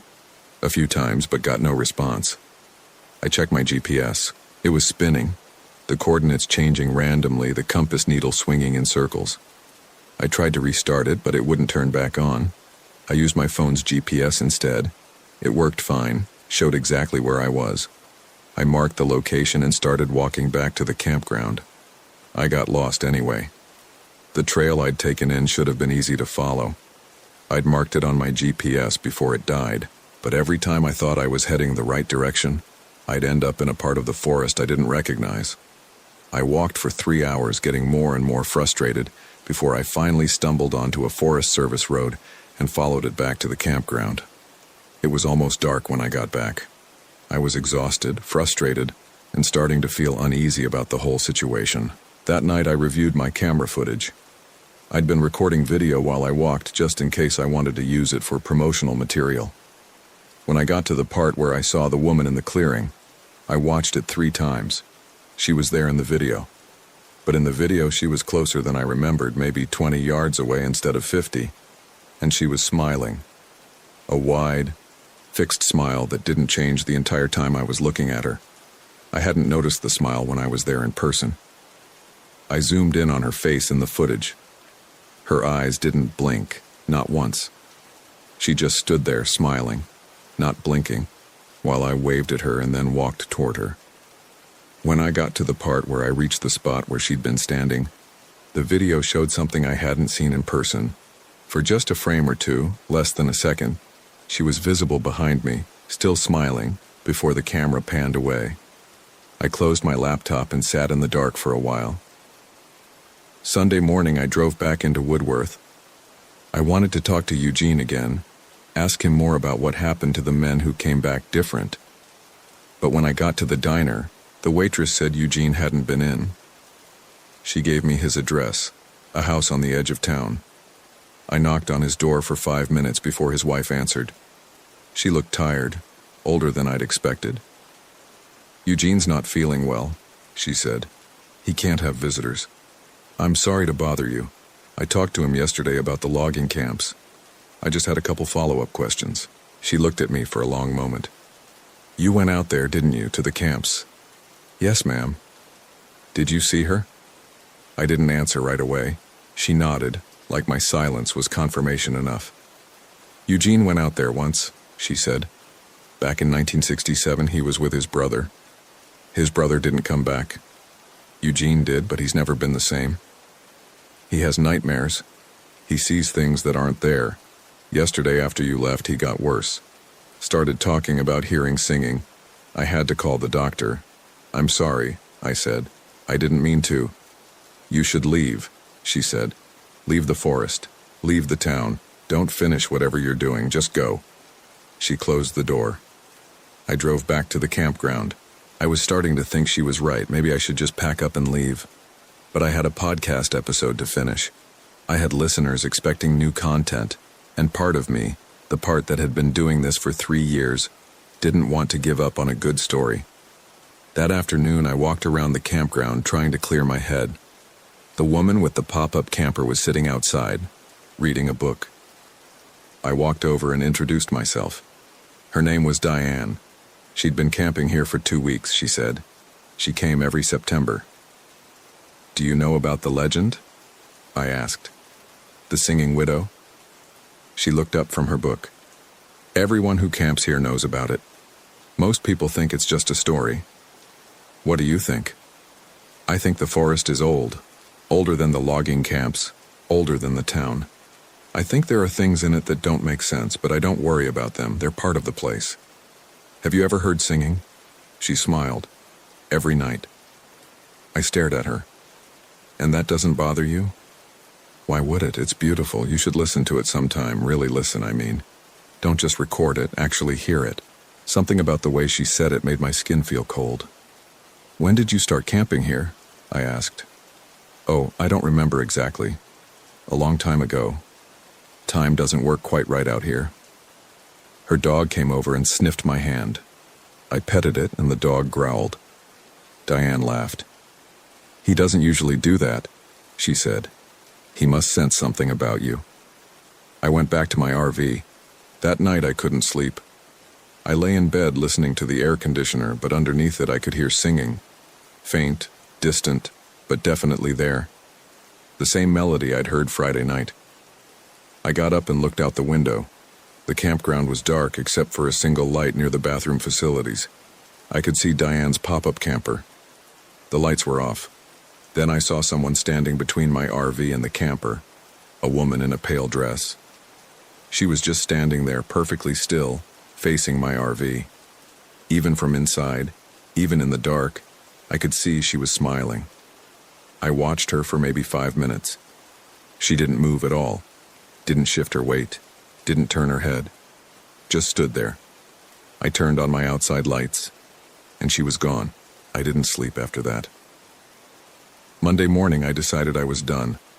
I started packing up my equipment, getting ready to leave. I was coiling my electrical cables when Diane walked over. Leaving? She asked. Yeah, I got what I needed for my podcast. Did you? She tilted her head slightly. I thought you wanted to know about the widow. I know enough. But you haven't heard her really sing yet. Not properly. Tonight's the night, you know. September 11th. That's when she sings the loudest, when she calls the strongest. I think I'll pass. Diane smiled. It was the same smile I'd seen on the woman in the clearing. Wide, fixed, wrong. You can't pass, she said. You're already part of it. You heard her Friday night. You recorded her. You brought her home with you. She gestured at my RV. She's in there now, in your recordings, waiting. I finished coiling the cable and started walking back to my RV. Diane followed me. She needs someone new every year, Diane said. Someone to sing to, someone to change. Last year it was a man from Texas. He stayed right where you're staying. Spot 14. He left after 4 days. But he came back. They always come back. He's in Woodworth now, living in a motel, waiting for next September. You need to leave me alone, I said. I'm trying to help you. If you understand what's happening, it's easier. She's already in you. You heard her voice. You recorded it. You amplified it, filtered it, isolated it.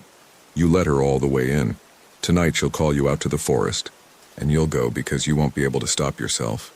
And when you come back, if you come back, you'll be different, you'll be hers. I went inside my RV and locked the door. Through the window, I watched Diane walk back to her camper. She didn't look back. I sat at my laptop and opened the audio file from Friday night.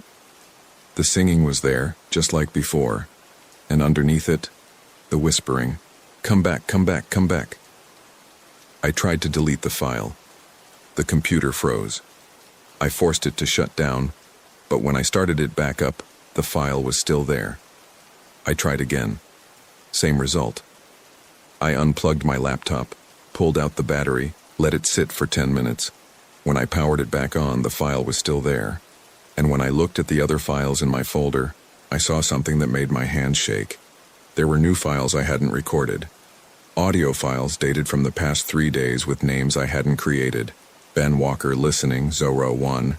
Ben Walker sleeping, Zorro 2. Ben Walker breathing, Zorro 3. Dozens of them. I opened one. It was me, in my RV.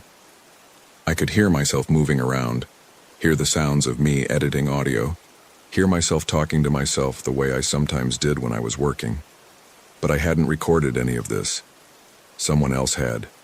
Or something else had. I went through all the files. They were all the same. Recordings of me doing normal things. Recorded without my knowledge by equipment I had with me but hadn't turned on. The last file was dated today, Monday, at 6:47 a.m. I opened it. It was me, sleeping. I could hear my breathing, slow and steady. Then, underneath my breathing, I heard singing. That same melody, coming from inside my RV, right next to where I was sleeping. And at the end of the recording, I heard my own voice, still asleep, starting to hum along with the singing. I grabbed my keys and ran outside. I was getting in my truck to leave when I saw the man from the permanent RV setup walking toward me. He was old, probably in his 80s, moving slowly. "You're leaving," he said. It wasn't a question. "Yes." "You can't. Not yet. She hasn't finished with you." "I don't care, I'm going." He shook his head. I tried to leave too. 17 years ago. Made it all the way to Baton Rouge before I turned around and came back. Took me 3 days, I couldn't help it, had to come back. I've been here ever since. I got in my truck and started the engine. "You'll be back," he called after me. "Tonight, tomorrow, next week. Doesn't matter. You'll come back." I drove out of the campground, onto the Forest Service Road, then onto the highway. I drove for 2 hours straight, not stopping, putting as much distance as I could between myself and Kisachi Forest. I made it to Lake Charles. I rented a motel room, carried my laptop inside, and sat on the bed. I couldn't stop thinking about the singing. I opened my laptop. The audio files were still there. I tried to delete them again, but my hand wouldn't move. I sat there, cursor hovering over the delete button, but I couldn't make myself click it. Instead, I opened the file from Friday night and pressed play. The singing filled the room. It was beautiful. I'd been so focused on the whispering underneath that I hadn't really listened to the singing itself. It was the most beautiful sound I'd ever heard. The melody seemed simple, but the more I listened, the more complex it became. There were harmonies in it that shouldn't have been possible from a single voice. Rhythms that didn't match anything I knew. I listened to the entire file, then played it again. I played it 17 times. At some point, I fell asleep with the laptop still open, the audio still playing on loop. I dreamed I was walking through the forest. It was dark, but I could see perfectly. The woman in the pale dress was walking ahead of me and I was following her. She didn't turn around, but I knew she was smiling. We walked for hours, maybe days, deeper and deeper into the forest, until we reached a place where the trees were so thick that no light came through at all. She stopped and turned around. Her smile was wider than any human smile should be. Her eyes were black, all the way across, no whites at all. She opened her mouth and sang. The sound came out of her and into me. I could feel it moving through my body like water, filling up empty spaces I didn't know I had. It hurt and felt good at the same time. I tried to scream, but no sound came out. When she finished singing, she reached out and touched my face. "You're mine now," she said, "forever." I woke up in the motel room. It was dark outside. My laptop was still open, the audio file still playing. I looked at the clock. 11:47 p.m. I needed to go back to the forest. The need was physical, like hunger or thirst. I tried to fight it, but it was impossible. It was like trying to hold your breath forever. Eventually, your body takes over and makes you breathe. This was the same. I got in my truck and started driving. I made it back to Backbone Trail Campground at 2:15 a.m. I parked in spot 14. My RV was still there, locked up the way I'd left it. I sat in my truck, hands shaking, trying to understand what was happening to me.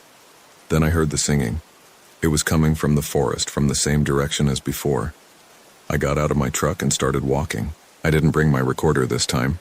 I didn't bring anything. I just walked, following the singing, deeper into the trees.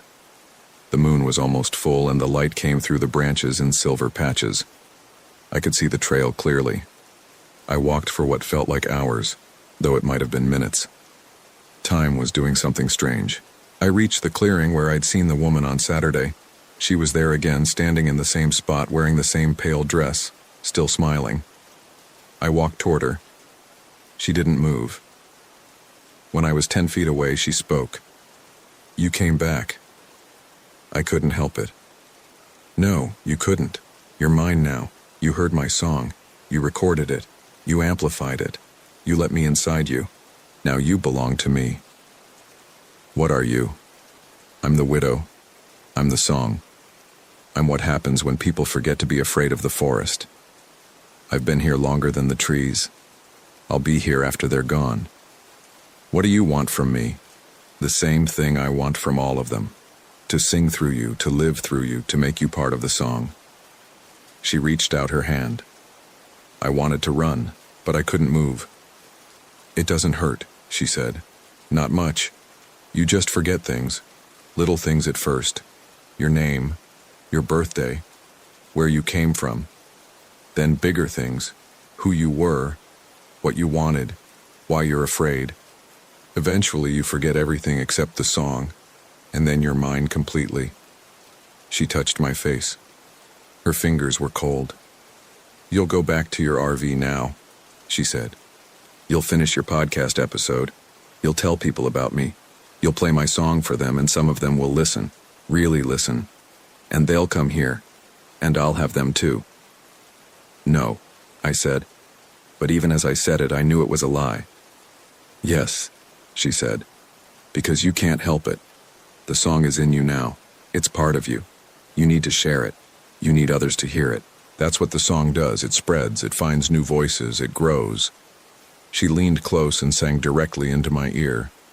The melody was the same, but this time I understood the words. They were in a language I didn't know, but I understood them anyway.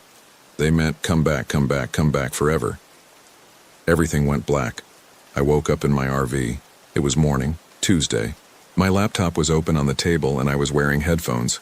The audio file was playing. I took off the headphones and looked around. Everything was normal. My RV looked exactly the way I'd left it. My equipment was where it should be. My coffee mug was on the counter. I tried to remember what happened after I walked into the forest, but I couldn't. There was a blank space in my memory, several hours missing. I looked at my laptop. There was a new audio file. I didn't remember creating it. The file was labeled Final Episode, The Singing Widow. I opened it and pressed play. It was me talking. My voice sounded normal, enthusiastic even.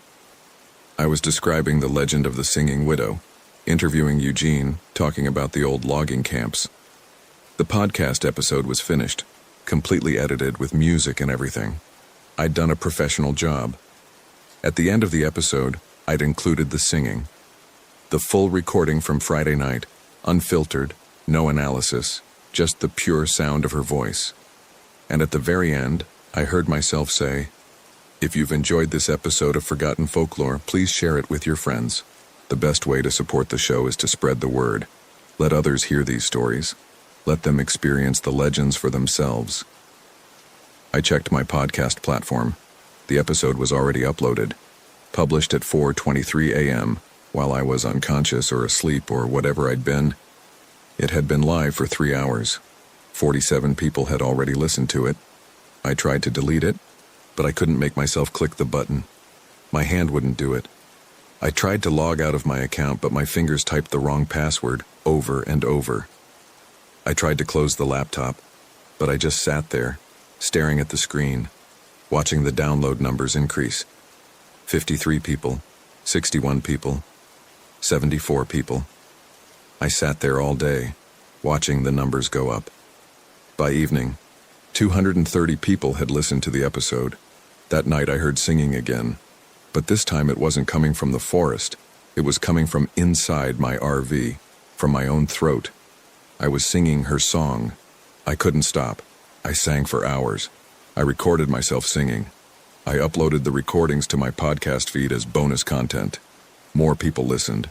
Some of them sent me messages. They said they loved the episode. They said the singing was beautiful. They said they couldn't stop thinking about it. 3 people said they were planning trips to Kisachi Forest. I wanted to warn them. I tried to type a message telling them not to come, but my fingers typed something else instead. I hope you enjoy the forest as much as I did. It's a beautiful place. You should visit in September, that's when it's best. I watched myself hit send. It's been 4 days now. I'm still at the campground. I haven't left spot 14. I don't think I can. More people have come. 2 arrived yesterday, a couple from Texas. They're staying in spot 9. I watched them set up their tent. They were smiling, excited to be here. They told me they loved my podcast. They especially loved the singing. Last night I heard them humming the melody. This morning they looked different, quieter. They spent an hour just staring at the trees. Tonight I'll sing again. I can feel it coming. The need to sing is stronger every day. Diane was right. I'm hers now. Part of the song, part of the forest.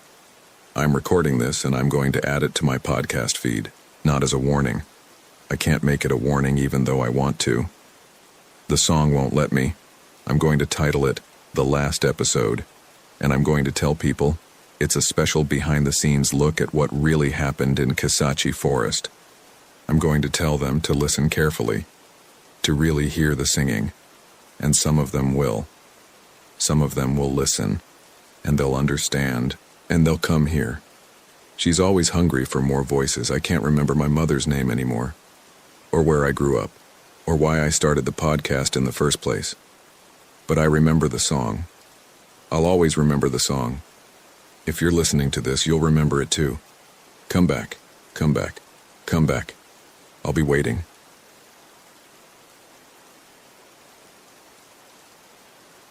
My name is Dean Harper. This happened 2 weeks ago in the Frank Church wilderness of Idaho, and I'm writing this down because I need someone to know what I saw, what I'm still seeing. I've been living off-grid for 3 years now, ever since the divorce and the layoff from the tech company came within the same month. I'm not some doomsday prepper or anti-government type. I just needed space, quiet. The wilderness seemed like the right answer, and for a long time it was. My setup is basic.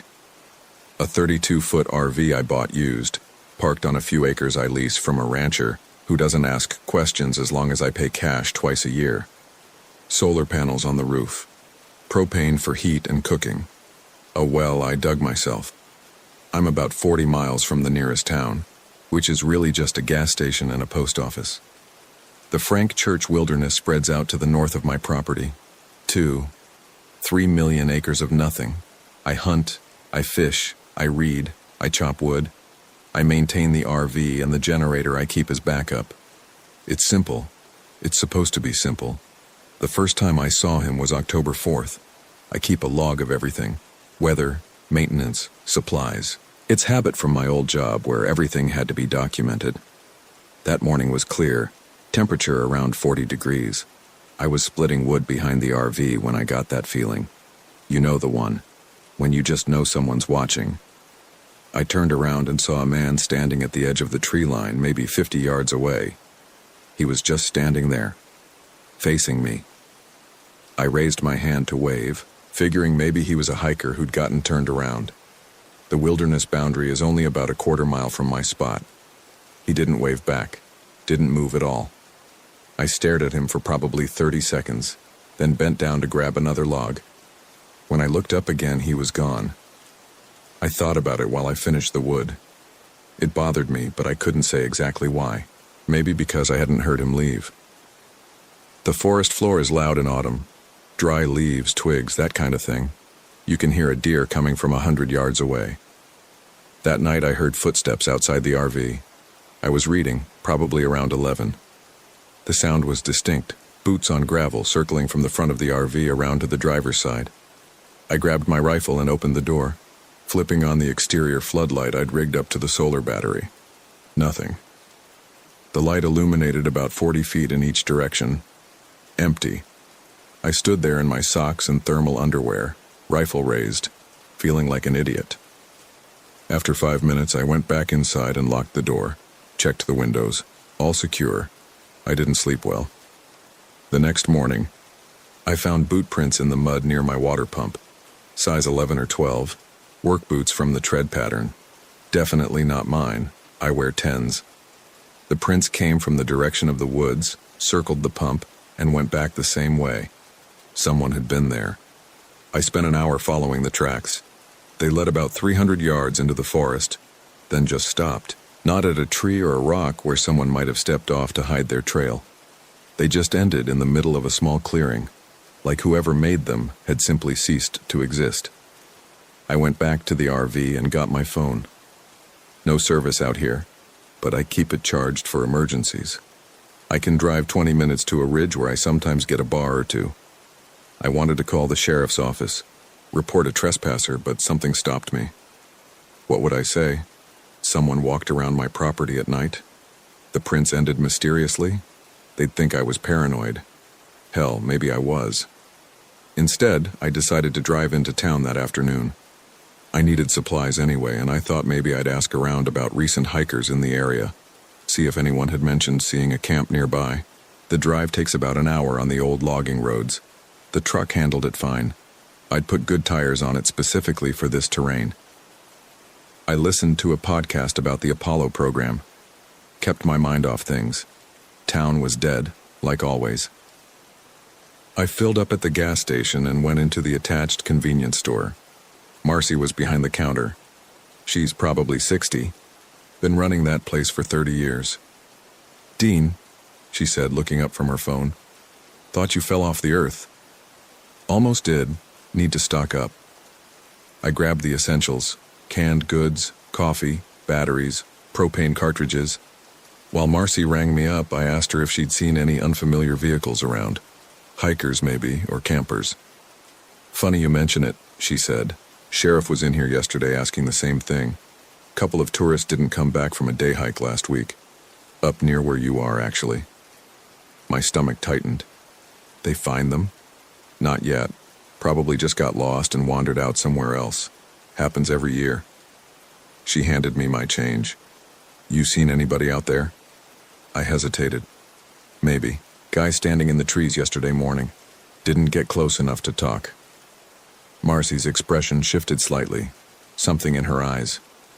"You be careful, Dean. That wilderness has a way of getting into people's heads, especially when you're alone too long." I didn't like the way she said it, like she was talking about something specific. "What do you mean?" She glanced toward the door, then back at me. "There's been stories. Long time back, but stories. Native folks used to say that area was wrong. Bad medicine, they called it.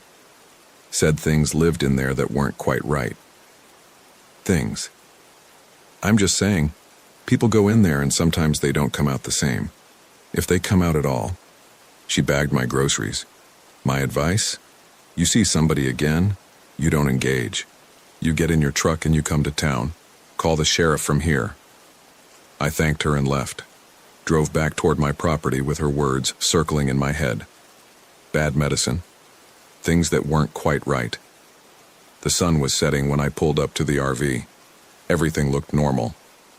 I unloaded the supplies, checked the perimeter, didn't see anything unusual, but that feeling was back. The watching feeling. I looked toward the tree line, scanned slowly from left to right. He was there again. Same spot as yesterday, same stance, just standing, watching. This time I didn't wave. I stared back at him, trying to make out details in the fading light. He was wearing dark clothes, a jacket maybe, jeans. Couldn't see his face clearly, but I could tell he was looking right at me. I went inside the RV, locked the door, and grabbed my binoculars. By the time I got back to the window, he was gone. That was October 5th. Over the next 3 days, I saw him 4 more times. Always at dusk. Always at the edge of the trees. Never moving, never approaching. Just standing there. On the 3rd day, I decided to confront him. I'm not an aggressive person, but this was getting ridiculous. Someone was clearly trying to intimidate me, and I wanted to know why. I waited until I saw him. 5:47 p.m., my log says. Then I grabbed my rifle and walked straight toward him. I wasn't planning to shoot anyone. The gun was just for confidence. I covered 30 yards. 40. The man didn't move. At 50 yards, I stopped. He was clearer now in the dying light. Dark jacket, jeans, boots. Tall, maybe 6'2", and his face. His face was wrong. I can't explain it better than that. The proportions were off somehow. The eyes too far apart, or maybe too close together. The mouth too wide. It was like looking at a drawing of a person done by someone who'd only heard humans described but never actually seen one. "Hey," I called out. My voice sounded weak. "This is private property. You need to move on." He didn't respond. Didn't blink. Just stood there with that wrong face staring at me. I raised the rifle, not aiming it, just holding it across my chest. "I'm serious. I'll call the authorities." Nothing. I stood there for probably 2 minutes, which felt like an hour. Then I lowered the rifle and started backing away. Slowly, keeping my eyes on him. He still didn't move. When I was 20 yards from the RV, I turned and walked quickly back, got inside, locked the door, went straight to the window. He was gone. I didn't see where he went. I'd only looked away for seconds. That night, I didn't hear footsteps. I heard scratching. It started around midnight. A scraping sound against the metal exterior of the RV, somewhere near the bedroom. Steady, rhythmic, like fingernails, or something like fingernails, dragging along the aluminum siding. I lay in bed, frozen. The rifle was leaning against the nightstand, loaded. I could grab it in seconds, but I couldn't move. The scratching continued. It moved slowly from the bedroom toward the front of the RV, following the exterior wall. I listened to it trace the entire perimeter. It took maybe 10 minutes to complete the circuit, then it stopped. Silence. I stayed in bed until dawn, rifle in my hands, not sleeping. In the morning, I examined the exterior. There were marks, hundreds of them. Thin scratches in the aluminum clustered in bands about 5 feet off the ground. They ran around the entire RV in a continuous line. That's when I decided to leave. I'm not a coward. I like to think I'm pragmatic. Whatever was happening here, whether it was some psycho playing games or something I didn't want to acknowledge, I didn't need to stay and find out. I'd pack up what I could fit in the truck, abandon the RV, and head south. Maybe Colorado, maybe further. I spent the morning loading supplies, clothes, food, tools, anything essential. The RV would stay. I couldn't tow it with my truck anyway, and honestly, I didn't care anymore. I just wanted to be gone before sunset. Around 2 p.m., I heard the vehicle. It was coming up the logging road, engine loud in the quiet. I stopped loading and watched as a Jeep Cherokee appeared around the bend. It was covered in mud, one headlight broken. It pulled up next to my truck and a woman got out. She was maybe 30, athletic build, wearing hiking gear that looked expensive. Her face was pale, and she moved stiffly, like she was hurt. "Thank God," she said when she saw me. "I've been driving for hours. My phone's dead and I'm completely lost." I approached cautiously. "Where are you trying to get to?" "Salmon or McCall. Anywhere with people." She leaned against the Jeep. "My husband and I were camping near the wilderness boundary 4 days ago. He went for a hike and didn't come back. I tried to find him, called the rangers, but..." She trailed off. "I just need to get somewhere I can get help." I felt cold. "What did your husband look like?" She frowned. "Why?" "Just answer." "Tall, 6'2", dark hair. He was wearing a black jacket and jeans when he left." My mouth went dry. I might have seen him. Her eyes widened. "Where? When?" "Near here. Yesterday, but..." I stopped. How did I explain this? He was acting strange, just standing in the trees. I tried to talk to him, but he didn't respond. "That doesn't sound like Marcus, he's..." She paused, studying my face. "You're scaring me." "What do you mean he was acting strange?" "Can you show me a picture?" She pulled out her dead phone, frustrated. "Battery's gone, but I can describe him. 6'2", like I said. Brown eyes. Scar on his left cheek from a mountain biking accident. Was his face normal?" She stared at me. What kind of question is that? I realized how insane I sounded. "Never mind. Look, you can use my phone. We need to get up to the ridge where there's service. Call the sheriff." She nodded quickly. "Okay. Yes, thank you." We took my truck. She sat in the passenger seat, quiet, occasionally glancing at me. I kept my eyes on the road. The logging trail up to the ridge was rough, and it took 20 minutes of careful driving to reach the top. When we crested the ridge, I grabbed my phone and checked for signal. 1 bar. Enough. "Here," I said, handing it to her. She took it, started to dial, then stopped. She was looking past me, out the driver's side window toward the tree line below. "Dean," she said quietly. "Is that him?" I turned. Down the slope, maybe 100 yards away, a figure stood among the pines. Dark jacket, tall, facing us. "I think so," I said. She rolled down her window. "Marcus!" she screamed. "Marcus, it's me!" The figure didn't move. "Why isn't he responding?" Her voice was breaking. "Marcus!" I watched him through the windshield. Even from this distance, something was wrong. The way he stood, too still, too rigid. "Maybe he can't hear you," I said, but I didn't believe it. She opened the door. "I'm going down there." I grabbed her arm. "Wait. That's my husband. Just wait, let me go first." I got out, leaving the engine running, started down the slope toward the figure. The woman, I realized I hadn't even asked her name, stayed by the truck, watching. As I got closer, the wrongness became more apparent. The proportions were off. The stance was too rigid.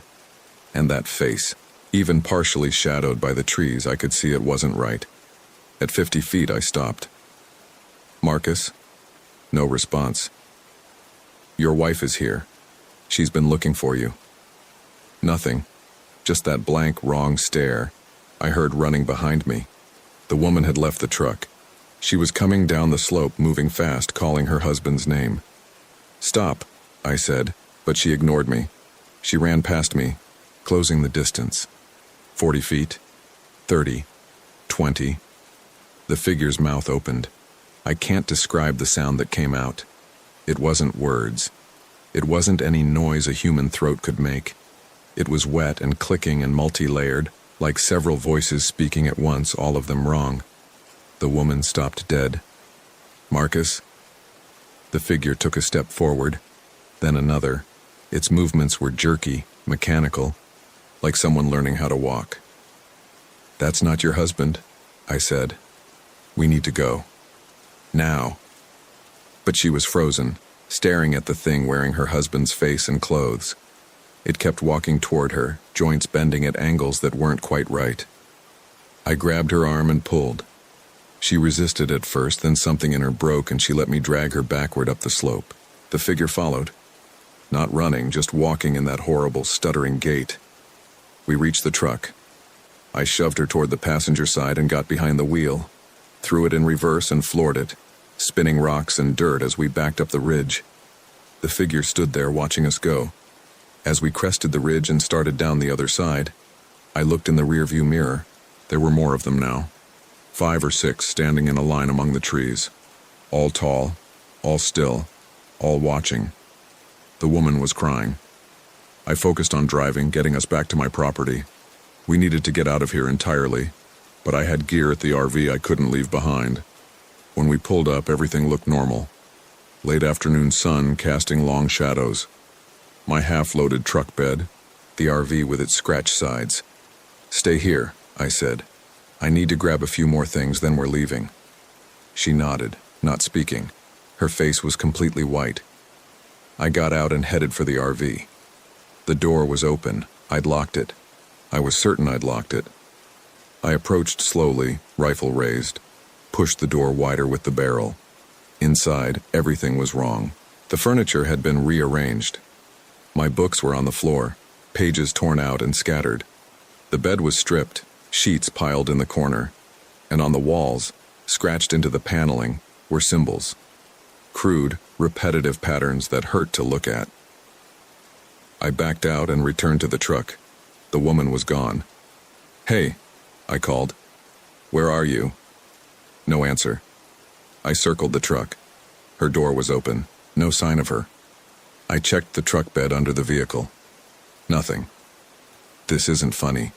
We need to go. The woods were quiet. That wrong kind of quiet where even the birds don't make noise. I got back in the truck, started the engine. I wasn't waiting. She could hide if she wanted. I was leaving. As I started to pull away, I saw her, standing at the tree line, same spot where I'd seen the man. Marcus, whatever it was. She was just standing there, facing me, her posture rigid, face blank. I put the truck in park, leaned out the window. "Come on, let's go." She didn't move. I watched her for 30 seconds. The light was fading, dusk coming on fast. Then she raised her hand, not waving, just raised it palm out, finger spread, held it there. My stomach turned over. That wasn't a natural gesture. Wasn't a human gesture. I put the truck in drive and left. Didn't look back. I drove straight through to McCall, 3 hours of logging roads and highway in the dark. Pulled into the sheriff's office at 9 p.m. The deputy on duty listened to my story, took notes, didn't say much. He called in 2 other deputies and they all listened again. "So let me get this straight," the first deputy said. "You saw a man standing in the woods near your property multiple times. Then a woman showed up claiming to be his wife. You drove her up to the ridge, saw the man again, and she ran off?" "She didn't run off. She was in my truck, then she wasn't. Then I saw her standing in the trees, acting like the man." They exchanged looks. "Mr. Harper, how long have you been living alone out there?" I knew where this was going. 3 years. And I'm not crazy. Check the missing hikers. Check if anyone named Marcus has been reported missing. They did. There was a report. Marcus and Jennifer Holloway, tourist from Oregon, missing since October 2nd. Description matched. The deputy showed me their photo. Jennifer was the woman who'd gotten in my truck. "We'll send a search team out at first light," the deputy said. "In the meantime, I'd advise you to stay in town." I got a room at the motel, didn't sleep, kept the lights on and the door chained. The search team found my RV the next morning. Found the scratches, the rearranged furniture, the symbols. They found Jennifer's Jeep. They didn't find Jennifer. They didn't find Marcus. They searched for 3 days, covered 20 square miles, used dogs and a helicopter. Found nothing. The sheriff came to see me on the 4th day. Told me they were suspending the search.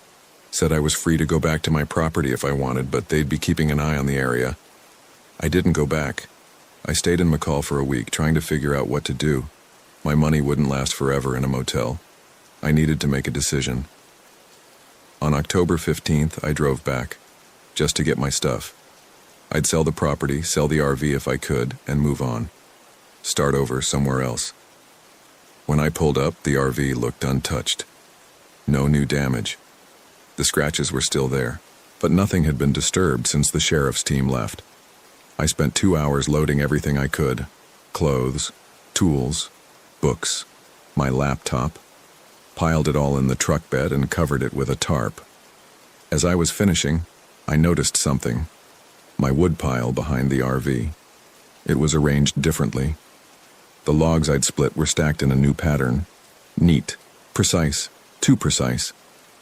I walked over slowly. Got closer. They weren't just stacked. They were arranged, deliberately, in shapes. The same symbols I'd seen scratched inside the RV. I heard a twig snap behind me. Turned fast. Nothing there, just trees. Afternoon sunlight filtering through the pines. Then I saw them, in the shadows. Multiple figures standing back in the forest, barely visible. 5, 6, maybe more, all watching. One of them stepped forward into the light. It was Jennifer, or it looked like Jennifer. Same hiking clothes, same dark hair. But her face was wrong now. Proportions off. Eyes too wide, mouth too thin. She raised her hand, palm out, fingers spread. The others did the same. A line of figures with wrong faces and impossible postures, all making the same gesture. I got in my truck. Started the engine. They didn't move. Just stood there, hands raised, watching me leave. I drove back to McCall, returned to the sheriff's office, told them what I'd seen. The deputy sighed, told me he'd send someone to check it out. They didn't find anything. No figures, no symbols in the woodpile, just my RV and my property, exactly as I'd left it. "You sure you saw what you think you saw?" the deputy asked. I didn't answer. That was 11 days ago. I'm staying in the motel, running out of money. I should leave, go somewhere far away, start over. But I can't, because last night I saw her, Jennifer, or something wearing Jennifer's face, standing across the street from the motel. Same wrong proportions, same rigid posture. She was holding her hand up, palm out, fingers spread. When I looked again, she was gone. I'm writing this down because I need people to know. I need documentation. The sheriff thinks I'm losing it. Maybe he's right. Maybe 3 years alone in the woods did something to my head. But I don't think so. I think something is in those woods, in the Frank Church wilderness. Something that takes people. Something that wears them. Something that watches. And I think it followed me here. Because last night I heard scratching outside my motel room door. That same rhythmic scraping, like fingernails on metal. It went on for 10 minutes, tracing the perimeter of the door frame. In the morning, there were marks, thin scratches in the paint. Tonight I'm leaving. I don't know where. Somewhere far from here. Somewhere with people and lights and noise. But I keep thinking about something Marcy said. About people going into that wilderness and not coming out the same. What if I already didn't come out the same? What if I came back wrong? I've started noticing things. The way my reflection moves in the bathroom mirror. It's probably nothing, just paranoia. But sometimes, just for a second, I swear it doesn't move quite right. The proportions seem off. The eyes too far apart. Or too close together. I don't know anymore. Last night I raised my hand to turn off the lamp. When I looked down, my palm was facing out. Fingers spread. I don't remember positioning it that way. It's probably nothing. I'm leaving tonight. Getting in my truck and driving until I hit an ocean. Whichever direction gets me there first. But I keep thinking about those figures. Standing in a line. Watching. Waiting. Hands raised. And I keep wondering, what if they weren't saying goodbye? What if they were saying hello? What if they were welcoming me? I just looked in the mirror. My face looks normal. I think it looks normal. It's hard to tell anymore. I should go now. Pack the truck. Get moving before dark. But first I need to stand here a moment, just stand here and think. I find myself standing a lot now, just standing. Facing windows. Facing doors. Facing mirrors. Just standing. Watching. It feels right. It feels like what I'm supposed to do. I can hear someone walking outside my door. Footsteps. Stopping. Starting. Circling the building. I should check. I should look out the window, but I know what I'll see. Someone standing there, facing the room, hands raised, palm out, fingers spread, waiting for me to join them. And the thing that scares me most, is that I want to. I want to go stand with them. Stand in the line. Raise my hands. Watch and wait. It would be so much easier than running. So much simpler than trying to pretend everything's okay. Maybe this is what happened to Marcus. To Jennifer. To whoever else went into those woods and didn't come back the same. Maybe they realized it was easier to stop fighting. Easier to just stand. And watch. And wait. My hand is raised right now. I didn't realize I'd lifted it. Palm out. Fingers spread. It feels natural. It feels right. I should lower it. I should finish packing. I should leave. But I'm just going to stand here a moment longer. Just stand here.